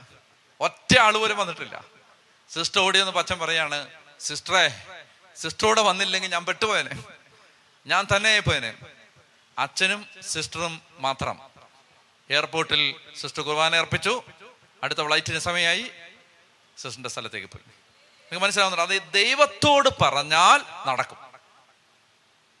അപ്പൊ ഒന്നാമത്തെ കാര്യം ഇതാണ്, 2020 ചേട്ടന്മാര്, കടലിൽ പോകുന്നവര്, പണിക്ക് പോകുന്നവര് എല്ലാം പ്രാർത്ഥിക്കണം. എനിക്ക് കർത്താവെ, എനിക്ക് ദിവ്യ ബലി ഇനി ഒരു ഞായറാഴ്ച എവിടെയെങ്കിലും മുടങ്ങിപ്പോയാൽ, പ്രത്യേകിച്ച് കടലിലൊക്കെ പോയി 2 ആഴ്ച കഴിഞ്ഞാൽ വന്നേന്ന് വെച്ചോ, അങ്ങനെ ഉണ്ടോന്ന് എനിക്ക് അറിഞ്ഞുകൂടാ, അങ്ങനെയൊക്കെ ഉണ്ടോ? അങ്ങനെ ഉണ്ടെങ്കിൽ വരുന്ന ദിവസങ്ങളിൽ എനിക്ക് ഒരു 3-4 ദിവസം തുടർച്ചയായിട്ട് കുർബാനയ്ക്ക് പോയി ആ കുർബാന കടം മാറ്റാൻ പറ്റണം. പറഞ്ഞേ ഹല്ലേലൂയ. മനസ്സിലാവുന്നുണ്ടോ? എന്തെങ്കിലും എമർജൻസിയിൽ 2 ആഴ്ച കാലത്ത് കടലിലായി പോയി, തിരിച്ചു വരാൻ പറ്റിയില്ല, അല്ലെങ്കിൽ 2 ആഴ്ച കഴിഞ്ഞാൽ എനിക്ക് അറിഞ്ഞുകൂടാ സാഹചര്യം, ഞാൻ ഒരു ഉദാഹരണം പറയാം. പക്ഷെ വരുമ്പോൾ തിരിച്ചെത്തിക്കഴിയുമ്പോൾ എത്ര ഞായറാഴ്ച മുടങ്ങിപ്പോയോ അത്രയും ഞായറാഴ്ച കണക്കനുസരിച്ച് പോയി കുർബാനയെ സംബന്ധിച്ച് പ്രാർത്ഥിച്ച് ആ കടം വീട്ടാൻ എന്നെ സഹായിക്കണം. ഒരു കാര്യം ഉറപ്പാണ്, കുർബാന മുടങ്ങത്തില്ല. ഉറപ്പാ, കർത്താവിനോട് പറഞ്ഞാൽ മുടങ്ങത്തില്ല. ഇനി അതിൻ്റെ ഞായറാഴ്ച ഞാൻ ഒരു തലം പറയാണ്, ഞായറാഴ്ച കുർബാന മുടങ്ങാതിരിക്കാൻ പ്രാർത്ഥിക്കുന്നു. ഇനി അത് കഴിഞ്ഞിട്ട് ഏറ്റവും ഒടുവിൽ ആ പേപ്പറിന്റെ ഏറ്റവും ഒടുവിൽ എഴുതി വെക്കണം. എല്ലാ 2025 എല്ലാ ആഴ്ച എഴുതി അതിൻ്റെ ഏറ്റവും അവസാനം എഴുതണം ഒരു 5 കാര്യങ്ങൾ. കർത്താവെ, ഞായറാഴ്ച കുർബാന മുടക്കാതിരിക്കുമ്പോൾ ഞാൻ ആഗ്രഹിക്കുന്നു എൻ്റെ 5 മേഖലകളിൽ ദൈവം ഇടപെടണം. എഴുതി വെച്ചോ. ഇത് ആദ്യം എഴുതിയത് നടക്കും, രണ്ടാമത് എഴുതിയതും നടക്കും. അതായത് നമ്മൾ സാവത്താചരിക്കാൻ, കർത്താവിൻ്റെ കൽപ്പന ആചരിക്കാൻ ആഗ്രഹിച്ച് നമ്മൾ ദേവാലയത്തിൽ ബലിയർപ്പിക്കാൻ പോകാൻ തീരുമാനിച്ചാൽ തന്നെ അവിടെ ദൈവത്തിൻ്റെ ഇടപെടൽ ഉണ്ടാവും. ഇതാണ് ഒരു തലം. ഇത് മിനിമം ആളുകൾക്ക് വേണ്ടിയുള്ളതാണ്. എന്ന് പറഞ്ഞാൽ വേറെ മറ്റ് ദിവസങ്ങളിലൊന്നും വിശുദ്ധ കുർബാനയ്ക്ക് പോകാൻ പറ്റാത്ത ഒരു ജീവിത സാഹചര്യത്തിലാണ് നിങ്ങൾ. അങ്ങനെയുള്ളവർക്ക് വേണ്ടിയുള്ള മിനിമം പാക്കേജാണ് ഇപ്പൊ പറഞ്ഞത്. ഇനി അതല്ല, നിങ്ങളങ്ങനല്ല. നിങ്ങൾക്ക് എല്ലാ ദിവസവും കുർബാനയിൽ പങ്കെടുക്കാൻ സാഹചര്യമുണ്ട്. എൻ്റെ അടുത്തൊരു കുടുംബം വന്നു, എനിക്കറിയാവുന്ന ഒരു കുടുംബമാണ്, പരിചയമുള്ള നല്ല അടുപ്പമുള്ള കുടുംബമാണ്. ആ കുടുംബനാഥൻ എന്നോട് വളരെ സങ്കടത്തോടെ പറഞ്ഞു, അച്ഛനറിയാലോ, ഞാൻ ചെറുപ്പം മുതൽ കഷ്ടപ്പെടുകയാണ്, പക്ഷെ ഇന്നും എനിക്ക് ലക്ഷങ്ങളുടെ കടം മാത്രമാണ് മിച്ചം. ഞാൻ എത്ര ഉണ്ടാക്കിയാലും എൻ്റെ കയ്യിൽ അതിരിക്കത്തില്ല. അത് ഏതെങ്കിലും അനാപത്ത് ചെലവ് വന്ന് പോവും. ഒരു കാര്യമില്ല, ചെലവായി പോവും, വെറുതെ പോവും, ഇല്ലെങ്കിൽ കളഞ്ഞു പോവും. ഇതാണ് എൻ്റെ അവസ്ഥ. അപ്പൊ എന്നോട് അവൻ പറഞ്ഞപ്പോ ഞാൻ അവനോട് പറഞ്ഞു, അത് ഡിസംബർ മാസം 31-ാം തീയതിയാണ്, ന്യൂ ഇയറിന് പ്രവേശിക്കുന്നതിന് മുമ്പ്. അന്ന് രാവിലെയാണ് എന്നോട് ഇത് പറയുന്നത്. ഞാൻ പറഞ്ഞു, ഞാൻ എത്രയോ കാലമായിട്ട് നിന്നോട് പറയുന്നുണ്ട്, എല്ലാ ദിവസവും കുർബാനയ്ക്ക് പോടാ, എല്ലാ ദിവസവും. നീ ഒന്ന് മനസ്സ് വെച്ചാൽ എല്ലാ ദിവസവും കുർബാനയ്ക്ക് പോകാൻ പറ്റും. ഞാൻ പറഞ്ഞു, നീ ഇത് എഴുതി വെച്ചോ, നിന്റെ മുഴുവൻ കടവും ഈ വർഷം കർത്താവ് വീട്ടിയിരിക്കും. നീ ഒരു തീരുമാനം എടുക്ക്, ഈശോ ഞാൻ പരിശുദ്ധ കുർബാന മുടക്കത്തില്ല. ഞാൻ പറഞ്ഞു, ജനുവരി 1 പിറ്റേ ദിവസം ഞാൻ ചോദിച്ചു, നീ കുർബാനയ്ക്ക് പോയോ? പറഞ്ഞു, പോയില്ല. ഇങ്ങ് വരാൻ പറഞ്ഞു. ഞാൻ അവിടെ കൊണ്ടുവന്നിട്ട് ധ്യാനകേന്ദ്രത്തിൽ വെച്ച് കുർബാന അർപ്പിച്ചു. എന്നിട്ട് ഞാൻ പറഞ്ഞു, ഇത് 1-ാം തീയതി, ഇനി ഈ കൊല്ലം കുർബാന മുടക്കരുത്. അന്ന് പോയി. അന്ന് മുതൽ എല്ലാ ദിവസവും കുർബാനയ്ക്ക് പോകാൻ തുടങ്ങി. പ്രിയപ്പെട്ട സഹോദരങ്ങളെ, ഒക്ടോബർ മാസം എത്തുമ്പോൾ ഈ കുടുംബം എൻ്റെ അടുത്ത് വന്നിട്ട് പറഞ്ഞു, ഇന്ന് ഞങ്ങൾ സമാധാനത്തോടെ ഉറങ്ങുന്ന ദിവസമാണ്, എല്ലാ കടവും ദൈവം തീർത്തു. ഒക്ടോബറിൽ എല്ലാ കടവും. ഇപ്പോഴും എനിക്കറിയാം, ഇപ്പൊ കടവില്ല, ഇപ്പോഴും കടവില്ല. പറഞ്ഞ ഹല്ലേലൂയ. അതായത് ഇതിന് പ്രതിഫലം ഉണ്ട്, ഈ ദൈവാരാധനയ്ക്ക് പ്രതിഫലമുണ്ട്. എന്തെന്നറിയാം, നമ്മൾ പക്ഷെ അതിനെ നമ്മൾ കുർബാന അർപ്പിക്കുമ്പോൾ നമുക്ക് നമ്മുടെ ജീവിതം കർത്താവിന് വെച്ച് ആ കുർബാനയിൽ നിന്ന് ശക്തി നമ്മൾ വാങ്ങിച്ചെടുക്കണം. അപ്പൊ അതിനുള്ള കുഞ്ഞു കുഞ്ഞു കുഞ്ഞു കാര്യങ്ങളാണ് ഞാൻ പറയുന്നത്. അപ്പൊ അതുകൊണ്ട് ഇനി ഞായറാഴ്ചത്തേക്കുള്ള ബുക്ക് അതവിടെ വെക്കുക. ഇനി അതിന് ബുക്കിന് കൂടുതൽ പേജ് ഉണ്ടെങ്കിൽ അടുത്ത പേജ് എടുക്കുക. എടുത്തിട്ട് നിങ്ങൾ കുർബാനയ്ക്ക് പോകുമ്പോൾ, എല്ലാ ദിവസവും കുർബാനയ്ക്ക് പോകുമ്പോൾ കർത്താവിന് സമർപ്പിക്കാൻ നിങ്ങളുടെ ജീവിതത്തിൽ ഏറ്റവും പ്രധാനപ്പെട്ട ദുഃഖങ്ങളെല്ലാം എഴുതി വെക്കുക. എഴുതി വെക്കണം. എഴുതി വെച്ചിട്ട് വിശുദ്ധ കുർബാനയ്ക്ക് വെപ്രാളപ്പെട്ട് ഓടിച്ചെന്ന് അവിടെ സർവശക്തനായ ദൈവത്തോട്, സഹോദരൻ നിങ്ങളോട് ഞാൻ ഏറ്റു പറഞ്ഞു, അന്നേരം അല്ല കയറി ചെല്ലണ്ടേ. മനസ്സിലായോ? അന്നേരം കർത്താവ് നിങ്ങളോട് കൂടെ, വിശുദ്ധ യോഹന്നാൻ, അന്നേരം അല്ല ചെല്ലണ്ടേ. മറിച്ച് നേരത്തെ പോകണം, ഒരു 5 മിനിറ്റ് നേരത്തേനും പോകണം. പോകുമ്പോൾ കയ്യിൽ ഈ ബുക്ക് ഉണ്ടാവണം. അവിടെ ചെന്നിരുന്നിട്ട് കർത്താവിനോട് പറയണം, ഞാൻ ബലി അർപ്പിക്കാൻ വന്നിരിക്കുകയാണ്, ഈ ബലിയിൽ ഒരു 17 കാര്യം എനിക്ക് ബോധിപ്പിക്കാനുണ്ട്. എല്ലാ ദിവസവും വായിക്കൊന്നും വേണ്ട. ഞാൻ ചെയ്യുന്നത് ഞാൻ പറയാം. ഞാനതിൻ്റെ മേളിൽ ഒരു കുരിശ് വരച്ചു വിടും. ഒരു 50 കാര്യം 500 കാര്യമൊക്കെ ചിലപ്പോൾ എഴുതി വെച്ചിട്ടുണ്ടാവും. അതിൻ്റെ മേളിൽ ഒരു കുരിശ് വരച്ചു വിടും. എല്ലാം വായിക്കാനൊന്നും സമയമില്ല. എഴുതുമ്പോൾ അറിയാമല്ലോ, കർത്താവ് ഇത് നിനക്കുള്ള എഴുത്താണ്. അപ്പോൾ അതിനകത്ത് എഴുതി വെച്ചിട്ട് ആ ഡയറിയും കൊണ്ട് കുർബാനയ്ക്ക് പോകണം. നേരത്തെ പോകണം. ഒരു 5 മിനിറ്റ് നേരത്തെ പോയിരുന്ന് ഈശോയുടെ മുമ്പിലിരുന്ന് കർത്താവിൻ്റെ മുമ്പിൽ, ദൈവമേ, ഞാനൊരു 25 കാര്യം ഈ കുർബാനയിൽ വെക്കാൻ എഴുതി വെച്ചിട്ടുണ്ട്, ഇതെല്ലാം ഞാൻ ഈ വിശുദ്ധ കുർബാനയിൽ സമർപ്പിക്കാം. പറഞ്ഞ ഹല്ലേലൂയ. അങ്ങനെ സമർപ്പിക്കേണ്ട കാര്യങ്ങളുടെ കൂട്ടത്തിൽ വളരെ പ്രധാനപ്പെട്ടൊരു മേഖല ഞാൻ പറയാൻ പോകണം. അതാണ് കുടുംബ വൃക്ഷത്തിന്റെ വിശുദ്ധീകരണം. വിശുദ്ധ കുർബാനയിൽ നിന്ന് നമുക്ക് വാങ്ങാവുന്ന ഏറ്റവും നല്ല അനുഗ്രഹങ്ങളിൽ ഒന്നാണ് ഈ ഫാമിലി ട്രീയെ കർത്താവ് ക്ലീൻ ചെയ്തു തരും.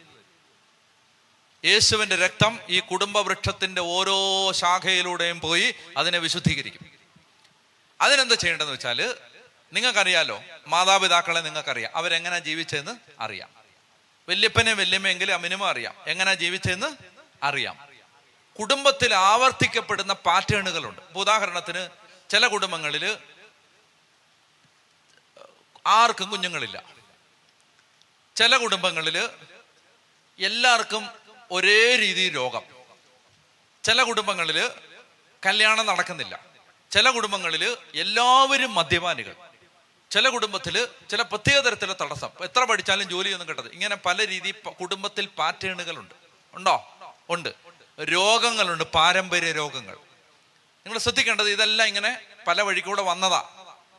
വിശുദ്ധ കുർബാനയാണ് ഇതിന്റെ പരിഹാരം. അതെങ്ങനെ ചെയ്യണം? അത് നമുക്ക് അറിയാത്തതുകൊണ്ട് നമ്മൾ ചെയ്യാത്ത. എങ്ങനെ ചെയ്യണമെന്ന് അറിയാമോ? നിങ്ങൾ കുടുംബത്തിന്റെ തിന്മകളായി എന്തെങ്കിലും ഉണ്ടെങ്കിൽ അത് ഐഡന്റിഫൈ ചെയ്യണം.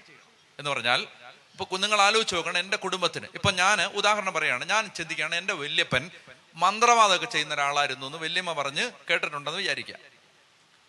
അപ്പൊ മന്ത്രവാദം ചെയ്ത് ദൈവത്തെ ആരാധിക്കാതെ, ദൈവാരാധന നടത്താതെ, കർത്താവിനെ ബഹുമാനിക്കാതെ ജീവിച്ച ഒരു വല്യപ്പൻ എനിക്കുണ്ടായിരുന്നു. ആ വല്യപ്പനിൽ നിന്ന് വന്ന എൻ്റെ അപ്പൻ, ആ അപ്പൻ്റെ മകൻ തീർച്ചയായിട്ടും എൻ്റെ ജീവിതത്തിൽ ഏതെങ്കിലും ഒരു മേഖലയിൽ അനുഗ്രഹത്തിന്റെ ഒരു ബ്ലോക്ക് അവിടെ ഉണ്ടാവും. ഞാനത് അത് ശാപമാണെന്ന് പറഞ്ഞുകൊണ്ടിരിക്കാതെ ഇത് ഞാൻ ഐഡന്റിഫൈ ചെയ്യണം. എല്ലാം നമുക്ക് അറിയണമെന്നില്ല.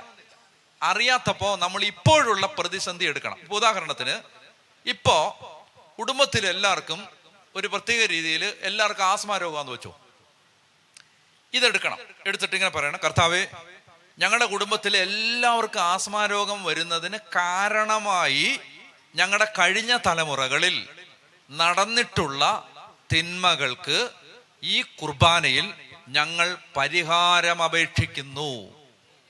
അങ്ങനെ നിങ്ങൾ ഐഡന്റിഫൈ ചെയ്യുന്ന കുടുംബവൃക്ഷത്തിലെ തിന്മകൾക്ക് വേണ്ടി 33 കുർബാനകൾ കാഴ്ചവെക്കണം. പറഞ്ഞേ ഹല്ലേലൂയാ. മനസ്സിലാവുന്നുണ്ടോ? അപ്പോ ഞാൻ അതിന് ഈ ബുക്ക് വെക്കാൻ പറഞ്ഞേ, ഈ കണക്ക് പുസ്തകം അപ്പൊ എഴുതണം. അപ്പൊ നാളെ മുതൽ കുർബാനയ്ക്ക് പോവാണ്, എണ്ണണം. 33 കുർബാനയ്ക്കും ആ നിയോഗം കർത്താവിന്റെ മുമ്പിൽ ഇരുന്ന് ഒരു 5 മിനിറ്റ് നേരത്തെ പോണം. പോയിട്ട് പറയണം, കർത്താവ്, ഞങ്ങളുടെ കുടുംബത്തിൽ ആവർത്തിക്കപ്പെടുന്ന ആസ്മ രോഗം, ഇതിനൊരു കാരണം ഉണ്ടാവും. ആ കാരണമൊന്നും ഞങ്ങൾക്ക് അറിഞ്ഞുകൂടാ. ഞങ്ങൾ ഇതിനെ അത് തപ്പി ഇറങ്ങാനും ഞങ്ങൾക്ക് സമയമില്ല. കർത്താവേ, പരിഹാരം നിന്റെ കുരിശാണ്, പരിഹാരം നിന്റെ കുരിശിലെ രക്തമാണ്. ഈ ബലി ഞങ്ങൾ ഈ മേഖലയ്ക്ക് വേണ്ടി കാഴ്ചവെച്ച് പ്രാർത്ഥിക്കുന്നു. എന്നൊക്കെ പറഞ്ഞേ ഹല്ലേലൂയാ. പറഞ്ഞേ ഹല്ലേലൂയാ. ഉറക്കെ പറഞ്ഞേ ഹല്ലേലൂയാ, ഹല്ലേലൂയാ. നിങ്ങൾ അങ്ങനെ, ഞാനൊരു എണ്ണം പറഞ്ഞതേ ഉള്ളൂ, 33. അങ്ങനെ നിങ്ങൾ തിരിച്ചറിയുന്ന മേഖലകൾ കണ്ടെത്തി. അത് ഒരു മേഖലയാണ്, നമ്മുടെ നേരത്തെയുള്ള തലമുറ. ഇനി വേറെ പ്രശ്നമുണ്ട്. എന്താ? ഇപ്പൊ നിങ്ങൾക്ക് ഒത്തിരി നിങ്ങൾ അനുഭവിക്കുന്ന ഒരു പ്രശ്നമായിരിക്കും മദ്യപാനം, അല്ലെ ദാരിദ്ര്യം, അല്ലെ കടബാധ്യത, അല്ലെ വേറെ ഏതെങ്കിലും തരത്തിലുള്ള ചില പ്രയാസങ്ങൾ. അപ്പൊ എന്ത് ചെയ്യണം? അത് ഐഡന്റിഫൈ ചെയ്തിട്ട്, ഞങ്ങളുടെ കുടുംബത്തിൽ വലിയ കടമാണെങ്കിൽ എവിടെയെങ്കിലുമൊക്കെ ചിലപ്പോ ചില കണ്ണുനീര് അതിന്റെ പിന്നിലുണ്ടാവും. അപ്പൊ അത് നമ്മൾ അന്വേഷിച്ചൊന്നും പോകണ്ട. കർത്താവ്, ഈ കടബാധ്യതയ്ക്ക് പിന്നിൽ ഞങ്ങളുടെ വ്യക്തിപരമായ പാപങ്ങളോ ഞങ്ങളുടെ കുടുംബത്തിൽ ആരുടെയെങ്കിലും തിന്മയോ മൂലമാണിത് വന്നിരിക്കുന്നതെങ്കിൽ യേശുവിന്റെ രക്തം, അതാണ് പരിഹാരം. അത് ഈ കുർബാനയിൽ യേശുവിന്റെ രക്തം സമർപ്പിക്കപ്പെടുമ്പോൾ, കർത്താവെ, ഞാൻ അത് ഈ കുർബാനയിൽ വെക്കുകയാണ്. നിങ്ങൾ അത്ര ചെയ്താൽ മതി. നിങ്ങൾ വേറെ ഒന്നും ചെയ്യണ്ട. നിങ്ങൾ ഇനി മണിക്കൂറുകൾ തലകുത്തി പറയേണ്ട. അതിന്റെ പേരിൽ കുർബാനയിൽ കൊടുത്താൽ നിങ്ങൾക്ക് ഉത്തരം കിട്ടും. പറഞ്ഞ ഹല്ലേലൂയാ, പറഞ്ഞ ഹല്ലേലൂയാ. വിശുദ്ധ കുർബാനയിൽ വെച്ച വിഷയങ്ങളെല്ലാം പരിഹരിക്കപ്പെടും. അതിങ്ങനെ വല്ലപ്പോഴും എന്തെങ്കിലുമൊക്കെ ഓർക്കുന്നു, എല്ലാ ദിവസവും എന്തെങ്കിലുമൊക്കെ പ്രാർത്ഥിക്കുന്നു, അങ്ങനെയൊന്നും പറയും. ചിട്ടയായിട്ട് പ്രാർത്ഥിക്കണം. മനസ്സിലായി? ഇന്ത്യ പാകിസ്ഥാൻ യുദ്ധം നടക്കുമ്പോൾ ഇന്ന് രാവിലെ ഒരു വെടി വെച്ചു, പിന്നെ അടുത്ത 17-ാം തീയതി വേറൊരു വെടി വെച്ചു, പിന്നെ 51-ാം തീയതി വേറൊരു വെടി വെച്ചു. നിന്നെ അവൻ വന്ന് നിരത്താനോ വെട്ടിയിട്ട് പോത്തേ ഉള്ളൂ. വെടി വെക്കുവാണെങ്കിൽ കണ്ടിന്യൂസ് വെടി വെച്ചുകൊണ്ടിരിക്കണം. മനസ്സിലാവുന്നുണ്ടോ? അപ്പൊ കുർബാന ഓരോ ദിവസവും ഒരു 10 ദിവസം അടുപ്പിച്ച് ഒരു കാര്യം കർത്താവിന്റെ മുമ്പിൽ വെച്ച് അങ്ങോട്ടൊന്ന് പ്രാർത്ഥിക്കുക. കുർബാനയിൽ നടക്കൂലെന്ന് അറിയാം. പറഞ്ഞ ഹല്ലേലൂയാ. മനസ്സിലായ? വരാത്ത പാസ്പോർട്ട് വരും, വരാത്ത വിസ വരും. പറഞ്ഞ ഹല്ലേലൂയാ. മനസ്സിലാവുന്നുണ്ടോ? വേറെ ഒന്നും ചെയ്യണ്ട. രാവിലെ നേരെ പള്ളി വരിക. മനസ്സിലായോ? നിങ്ങൾക്ക് നല്ല സൗകര്യമാണ്. 20-25 മിനിറ്റ് കൊണ്ട് രാവിലത്തെ വിശുദ്ധ കുർബാന കഴിയും. ഞങ്ങൾക്കൊക്കെ ആണെങ്കിൽ 1 മണിക്കൂർ, അച്ഛൻ വരാൻ തന്നെ 15 മിനിറ്റ്, പോവാൻ 15 മിനിറ്റ്. പിന്നെ അതുകൊണ്ട്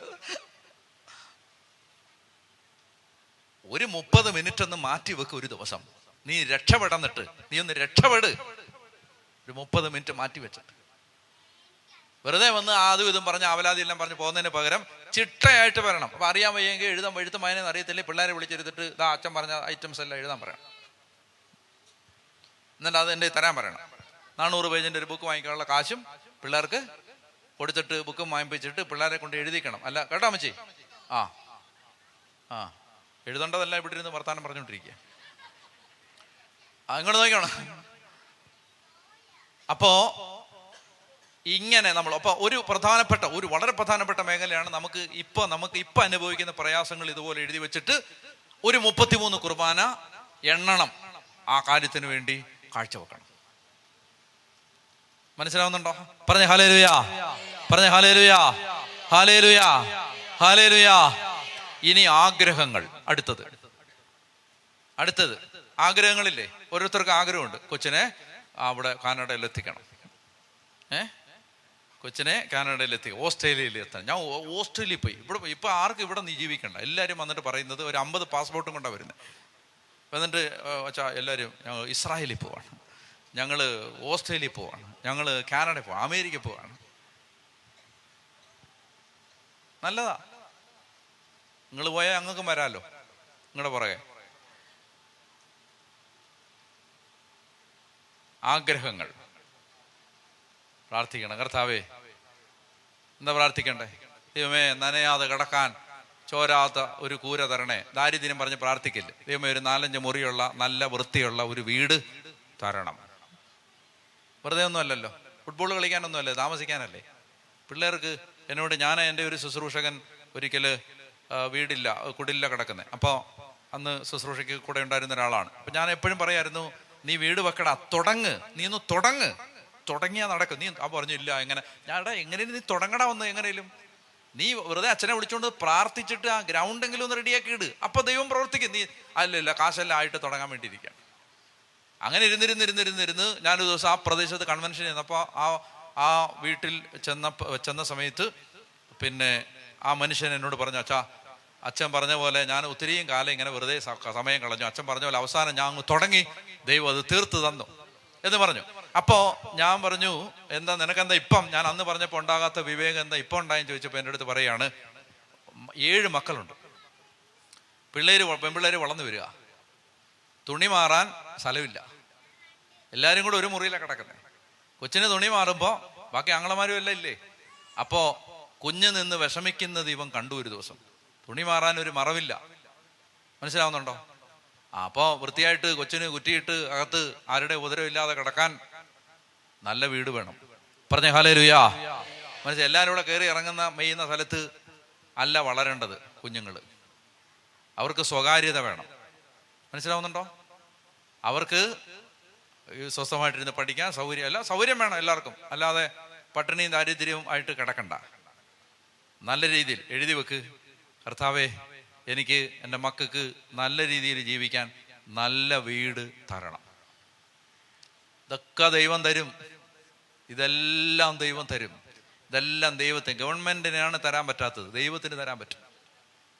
ദൈവം എല്ലാം തരും, എല്ലാം. മനസ്സിലാവുന്നുണ്ടോ?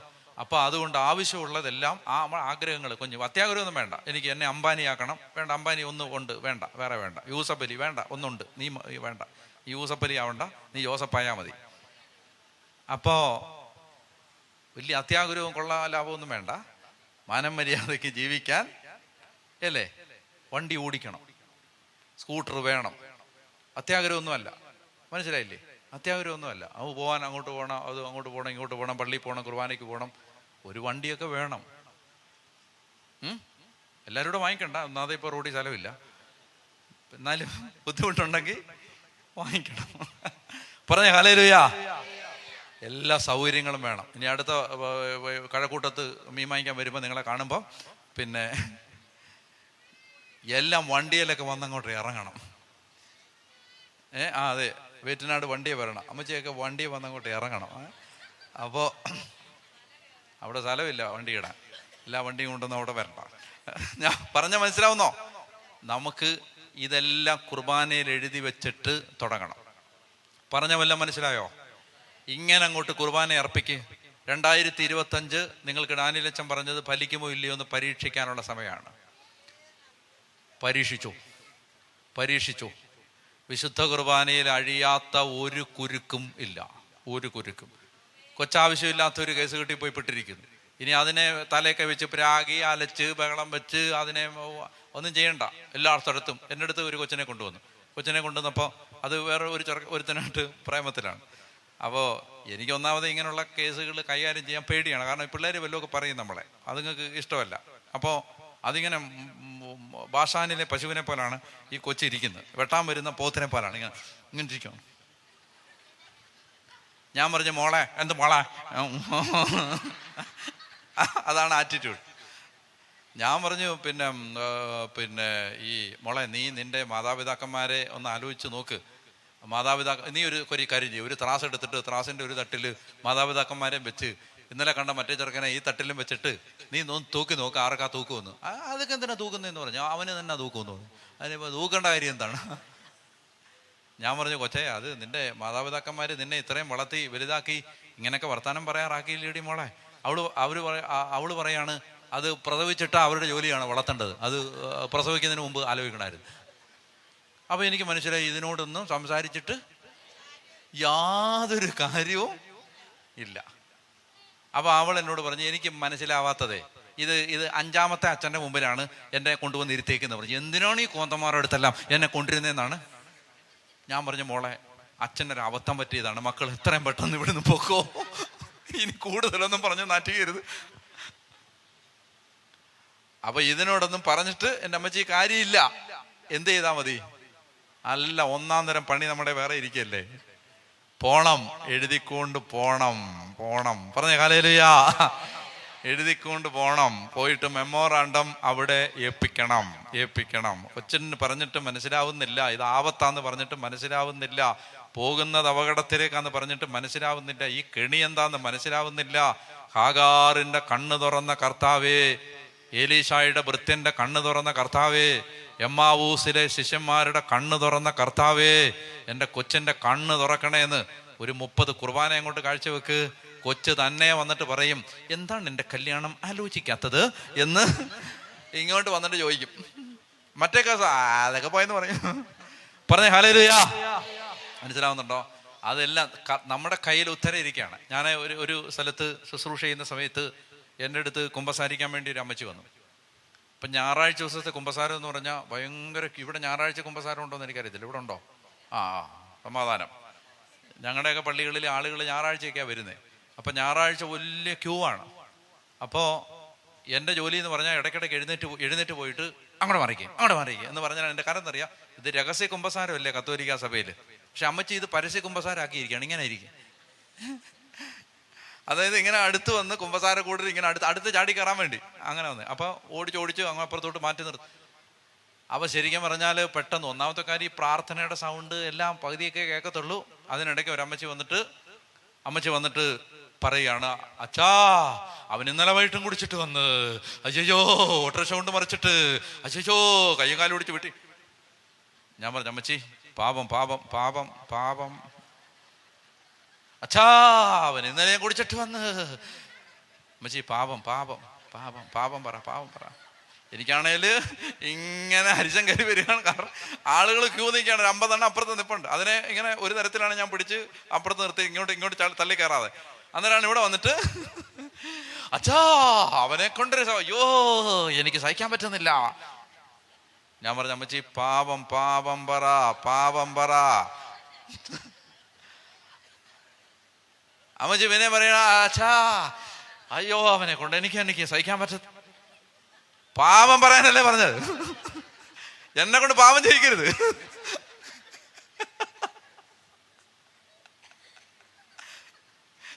കുമ്പസാരിക്കാൻ വന്ന് അമ്മച്ചി എന്നെ പാവിയാക്കും.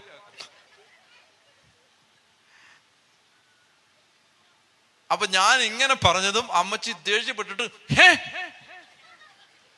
കുപിതയായി എഴുന്നേറ്റ് ഒറ്റപ്പോക്ക്. അപ്പൊ പോയപ്പോ എനിക്ക് സങ്കടമായി. അയ്യോ അങ്ങനെ പോകാൻ പാടില്ലല്ലോ അല്ലേ. എന്നാലും നമ്മളെ അമ്മച്ചി വന്ന ഇങ്ങനെ ദുരിതവും വേദനയും പറയാനുള്ള സ്ഥലമാണോ കുമ്പസാരക്കൂട്? അല്ലല്ലോ. അത് പറയാനുള്ള വേറെ സ്ഥലമല്ലേ. അമ്മച്ചി എഴുന്നേറ്റ് പോവുകയും ചെയ്തു. ഞാൻ കുമ്പസാരം എല്ലാം കഴിഞ്ഞ് വിസുർബാനയ്ക്ക് ചെന്നപ്പോഴും എനിക്കൊരു സമാധാനമില്ല. ഞാൻ കുർബാന അർപ്പിക്കുമ്പോഴേക്ക് ഓർക്കണം, എന്നാലും അമ്മച്ചി വയലൻ്റായിട്ട് പോയല്ലോ. ഇത് കഴിയുമ്പോൾ അമ്മച്ചി എങ്ങനെയും പിടിക്കണം, ചാക്കിട്ട് പിടിക്കണം. അപ്പൊ ഞാൻ ഇത് കഴിഞ്ഞ ഉടനെ അമ്മച്ചി പിടിച്ചിട്ട് പറഞ്ഞു കായം പറ്റിക്കണം. ഞാൻ പറഞ്ഞു അമ്മച്ചി നമ്മൾ കുമ്പസാരിക്കുന്ന സമയത്ത് നമ്മൾ വിഷമം പറയാൻ പോകരുത്. അത് നമുക്ക് വിഷമം വേറെ സമയത്താണ് പറയണ്ട കേട്ടോ. കുമ്പസാരിക്കും പാപമേ പറയാവൂ, വേറൊന്നും പറയരുത്. അമ്മച്ചി പറഞ്ഞു, വേറെ എപ്പം കിട്ടും അച്ഛനെ. അതായിരുന്നല്ലേ കാര്യം. അത് സത്യം, അത് പരമാർത്ഥം, അത് തറവാടിത്തം. എന്താണ്? അതായത് എന്നെ അമ്മച്ചി ആകെ കാണുന്നത് കുർബാന ചെല്ലുന്നതും കുമ്പസാരിപ്പിക്കുന്നതും. അപ്പൊ അന്നേരം കിട്ടിയപ്പോ അങ്ങ് പറഞ്ഞാണ്. അത് ശരി. ഞാൻ പറഞ്ഞു സാരമില്ല, ഞാൻ വീട്ടിലോട്ട് വരാമെന്ന് പറഞ്ഞു. അപ്പൊ ഞാൻ വീട്ടിൽ ചെന്നപ്പോ ഈ മഹാനായ പുത്രൻ കയ്യൊക്കെ ഒടിച്ച് വീട്ടിൽ കിടപ്പുണ്ട്. തലേന്ന് രാത്രി ഓട്ടോറിക്ഷ കൊണ്ടുവന്ന് കള്ളു പിടിച്ചിട്ട് തലകുത്തനെ മറിച്ചിട്ട് 4 വീല് മേളിലും മറ്റേ സാധനം താഴെയായിട്ട് കിടക്കുക. എന്നിട്ട് ഇവൻ കൈ ഒടിഞ്ഞ് കിടക്കാണ്. ഓട്ടോറിക്ഷ ഇങ്ങനെ കിടക്കുന്നു, ഇവൻ ഇങ്ങനെ കിടക്കും. ഞാൻ 2-3 പ്രാവശ്യം ഇവനെ കാണാൻ വീട്ടിൽ പോയിട്ടുണ്ടായിരുന്നു. അപ്പോഴെല്ലാം ഇവൻ എന്നെ എന്നറിയാം, എൻ്റെ വീടിന് ഒരു വാതിലല്ലല്ലോ ഉള്ളത് എന്ന് പറഞ്ഞിട്ട് മറ്റേ വാതിൽ വഴി രക്ഷപ്പെടും. ഇതായിരുന്നു അവൻ്റെ പരിപാടി.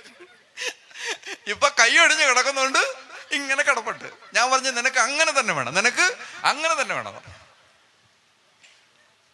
പണ്ടൊരിക്കലും ഒരു അച്ഛൻ എന്നോട് ചോദിച്ചു, ആരാ നിന്റെ വികാരിച്ചെന്ന് പറഞ്ഞു. ഞാൻ എൻ്റെ വികാരിച്ചൻ്റെ പേര് പറഞ്ഞപ്പോൾ പുള്ളി എന്നോട് പറഞ്ഞു, നിനക്ക് അങ്ങനെ തന്നെ വേണമെന്ന് എന്ന് പറഞ്ഞവരാണ്. അപ്പൊ ഞാൻ ഇവനെ അവിടെ കസേര ഇട്ടിരുന്ന് ആഘോഷമായിട്ട് ശാസിച്ചു, ഗുണദോഷിച്ചു. ഇതാ നിന്നോട് ഞാനൊരു 10,000 തവണ നിന്നെ കാണാൻ വേണ്ടി ഞാൻ വന്നിട്ടുണ്ട്, നീ നിന്ന് തന്നിട്ടില്ല. നീ എന്ത് വിചാരിച്ചു നിനക്ക് എന്നെ കാണാൻ പറ്റത്തില്ലെന്ന്? നിന്റെ കൈ ഒടിഞ്ഞില്ലടാ, അപ്പൊ കാണാൻ പറ്റിയില്ലടാ. നീ ഇനിയെങ്കിലും പാഠം പഠിക്കും, നീ ഇനി കുടിക്കരുത്. അപ്പൊ അമ്മച്ചി ഇതെല്ലാം കേട്ടിട്ട്, മനസ്സിലായോ, ആരോമൽ ചേകവരുടെ കഥയിലെ ഉണ്ണിയാർച്ചയെ പോലെ അമ്മച്ചി ഇതെല്ലാം കേട്ടിട്ട് വളരെ സന്തോഷത്തോടെ നിൽക്കുന്നുണ്ട്. അമ്മച്ചിക്ക് വളരെ തൃപ്തി. ഇതാണ് കുറെ കാലമായിട്ട് അച്ഛനെ ഞാൻ തപ്പി നടന്നത്, ഇവനിട്ട് 4 എണ്ണം കുട്ടിക്കണം. അപ്പൊ ഇവ ഇതെല്ലാം കേട്ട് ശാന്തമായിട്ടിരുന്ന് ഞാൻ പറഞ്ഞു, നീ കൈ കാലും ശരിയാകുമ്പോ പള്ളി വരുവോ? വരാച്ചാന്ന്. 7 കൊല്ലമായി പള്ളി വന്നിട്ട്. പള്ളി വരുവോ? വരാച്ചാന്ന് പറഞ്ഞു. മര്യാദയ്ക്ക് വന്നോണം, വീട് രക്ഷപ്പെടണം. കൊച്ചിനെ കണ്ടില്ലടാ, വീട് കിടക്കുന്ന അവസ്ഥ കേട്ടോ, നീ ഇങ്ങനെ കുടിച്ച് നടന്നാൽ മതിയോ? മര്യാദയ്ക്ക് പള്ളി വന്നോണം, വരാച്ചാന്നൊക്കെ പറഞ്ഞു. അപ്പോ എന്തോ സാധിച്ച ഭാവത്തിൽ യുദ്ധം ജയിച്ച ഇന്ത്യയെ പോലെ എന്ത് ചെയ്യുന്നു, ഇതാ നമ്മുടെ ഉണ്ണിയാർച്ച ഇറങ്ങി വരികയാണ്. ഞാൻ പറഞ്ഞു, ഉണ്ണിയാർച്ചയ്ക്ക് വന്നേ, ഒരു സൂത്രം പറയട്ടെ, ഇങ്ങനെ വന്നേ. ഞാൻ പറഞ്ഞു, കുമ്പസാരിക്കാനെങ്ങാനും വരുമ്പോ മേലാൽ പാടാദുരിതവും വിഷമവും പറഞ്ഞുകൊണ്ട് വന്നാൽ ശരിയാക്കിക്കളെ. അവന് കൊടുത്ത കേട്ടല്ലോ, ഇനി അടുത്തത് അമ്മയ്ക്കിട്ടായിരിക്കും. അപ്പൊ അമ്മച്ചി പറഞ്ഞു, ഞാൻ ആരോട് പറയും? ഞാൻ പറഞ്ഞു, രാവിലെ വിശുദ്ധ കുർബാന കഴിയുമ്പോൾ മുതൽ പാതിരാത്രി വരെ പള്ളിയിൽ ഞാൻ വിശുദ്ധ കുർബാന എഴുന്നള്ളിച്ച് ആരാധനയ്ക്ക് വെച്ചിട്ടുണ്ട്. ഒരൊറ്റ ദിവസം വന്നിട്ടുണ്ടോ? ഇല്ല. ഞാൻ പറഞ്ഞു, പറയേണ്ടവൻ അവിടെ ഇരിപ്പുണ്ട്, അങ്ങോട്ട് പോയെങ്കിൽ പറഞ്ഞാൽ മതി എന്ന് പറഞ്ഞു. എന്നോടൊന്നും പറയണ്ടെന്ന് പറഞ്ഞു. പറയാൻ ഒരാളെ 24 മണിക്കൂറും പള്ളി ഞാൻ എഴുന്നള്ളിച്ച് വെച്ചിട്ടുണ്ട്, അവിടെ പോയെങ്കിൽ പറഞ്ഞാൽ മതി. അവിടെ പോയി എങ്ങനെ പറയും? ഞാൻ പറഞ്ഞു തരാന്ന് പറഞ്ഞു. ഇപ്പൊ നിങ്ങൾക്ക് പറഞ്ഞു തന്നില്ലേ? അവിടെ ചെന്നിട്ട് കർത്താവിനോട് പറയണം, കർത്താവേ, ഇവനെ കൊണ്ട് ഞാൻ സഖി കെട്ടു, നീ ഇടപെടണം, ഇവന് കുടിക്കാൻ പറ്റരുത്, ഇവൻ ഇനി കള്ളെടുത്താൽ പോലും ഇവന്റെ വായിൽ ഒഴിക്കുമ്പോൾ ഇറങ്ങരുത്, കർത്താവേ ഇവനെ കൂട്ടി നിർത്തണം എന്ന് അങ്ങോട്ട് ചെന്ന് പറയാം. അങ്ങനെ പറയാം, പോയി ഇപ്പം അങ്ങോട്ട് പറയാൻ പറഞ്ഞു. പിറ്റേ ദിവസം രാവിലെ മുതൽ, അതിശയോക്തിയല്ല, പിറ്റേ ദിവസം രാവിലെ മുതൽ ഞാനൊരു കാഴ്ച കാണുകയാണ്. ഒരു 10 മണിയൊക്കെ ആകുമ്പോൾ അമ്മച്ചി വന്നിട്ട് വിശ്വനാഥ് മുമ്പിൽ ഇരുന്നിട്ട് എന്തൊക്കെയോ പറയുകയാണ്.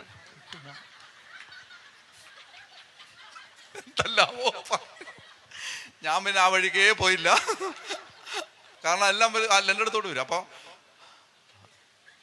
ഈ പട്ടം കത്തീഡ്രൽ പള്ളിയിൽ 2ാം വെള്ളിയാഴ്ചകളിൽ ഞാനൊരു ജാഗരണ പ്രാർത്ഥന നടത്തുമായിരുന്നു. ഒരിക്കൽ സഭയുടെ ഒരു പൊതുവായ പെരുന്നാളിന് പിതാക്കന്മാരുണ്ട്, അച്ഛന്മാരുണ്ട്, സിസ്റ്റേഴ്സ് ഉണ്ട്, ആളുകളുണ്ട്, നൈറ്റ് വിജിൽ നടക്കുകയാണ്. ഞാൻ മൈക്കിലൂടെ പറഞ്ഞു, നിങ്ങൾക്ക് ദൈവം ചെയ്ത അനുഗ്രഹങ്ങൾ സാക്ഷ്യപ്പെടുത്താൻ ആഗ്രഹിക്കുന്നവർക്ക് മുന്നോട്ട് വരാം.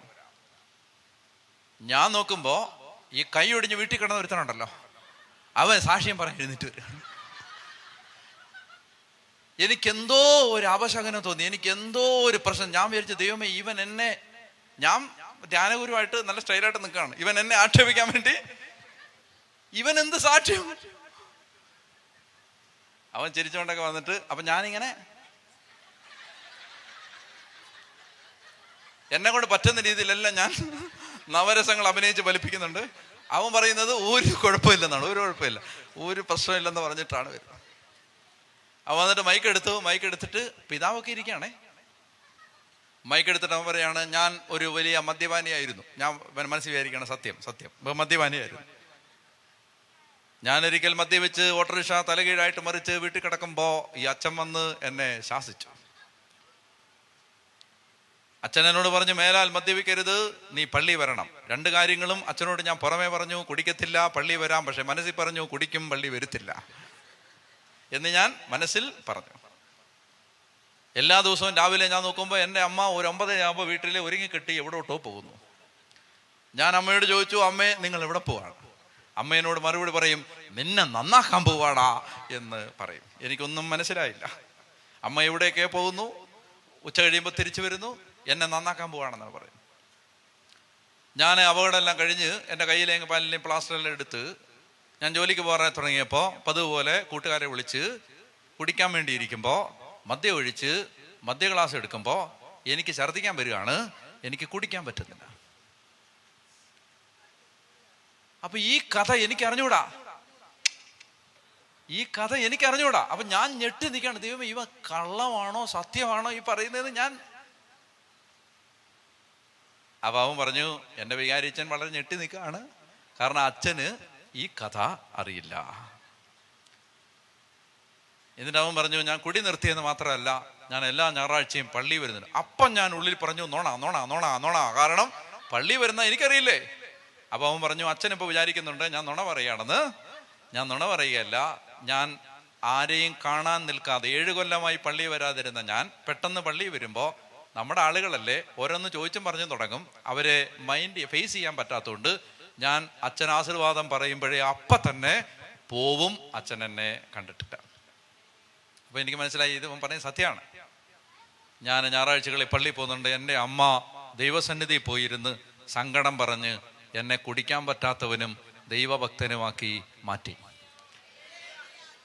അപ്പോൾ പിതാവ് മൈക്കെടുത്തിട്ട് ഇങ്ങനെ പറഞ്ഞു, ഇനി നീ എല്ലാ ഞായറാഴ്ചയും പള്ളിയിൽ പോയാൽ പോരാ, അച്ഛൻ കാണുന്നില്ലെന്നല്ലേ പറയുന്നത്, എന്നും പോണം. അവന് പറഞ്ഞു, പിതാവേ ഞാൻ എന്നും പൊക്കോളാന്ന് പറഞ്ഞു. ഞാൻ ആ ഇടവകയിൽ നിന്ന് സ്ഥലം മാറുന്ന ദിവസം വരെ ഞാൻ കണ്ടിട്ടുണ്ട്. എല്ലാ ദിവസവും വിശുദ്ധ കുർബാനയ്ക്ക് ഏറ്റവും മുമ്പിൽ നിൽക്കുന്ന ആളുകളുടെ കൂട്ടത്തിൽ ഈ മനുഷ്യനുണ്ടാവും. പറയേണ്ടടുത്ത് പറഞ്ഞാലേ നടക്കേണ്ടത് നടക്കത്തുള്ളൂ. നിങ്ങൾ ആവശ്യമില്ലാത്തടുത്ത് പോയി പറയാൻ നടന്ന ഒന്നും നടക്കാൻ പോണില്ല. മനുഷ്യൻ നമ്മളെ പറ്റിക്കും, ആളുകൾ നമ്മളെ പറ്റിക്കും. മനസ്സിലായോ? ആരും നമ്മുടെ കൂടെ കാണത്തില്ല. എല്ലാവരും ചക്കര വർത്താനം പറയാനുണ്ടാവും. ഒരാപത്തിലൊന്നും ആരും ഉണ്ടാവത്തില്ല. പറയേണ്ടടുത്ത് പോയി പറഞ്ഞോണം, പിടിക്കേണ്ടടുത്ത് പിടിച്ചോണം. പറഞ്ഞേ ഹല്ലേലൂയാ. അപ്പൊ അതുകൊണ്ടാണ് അതിന് നമുക്ക് കിട്ടിയിരിക്കുന്ന ഏറ്റവും നല്ല സംവിധാനമാണ് വിശുദ്ധ കുർബാന. വേഗം എഴുന്നേറ്റ്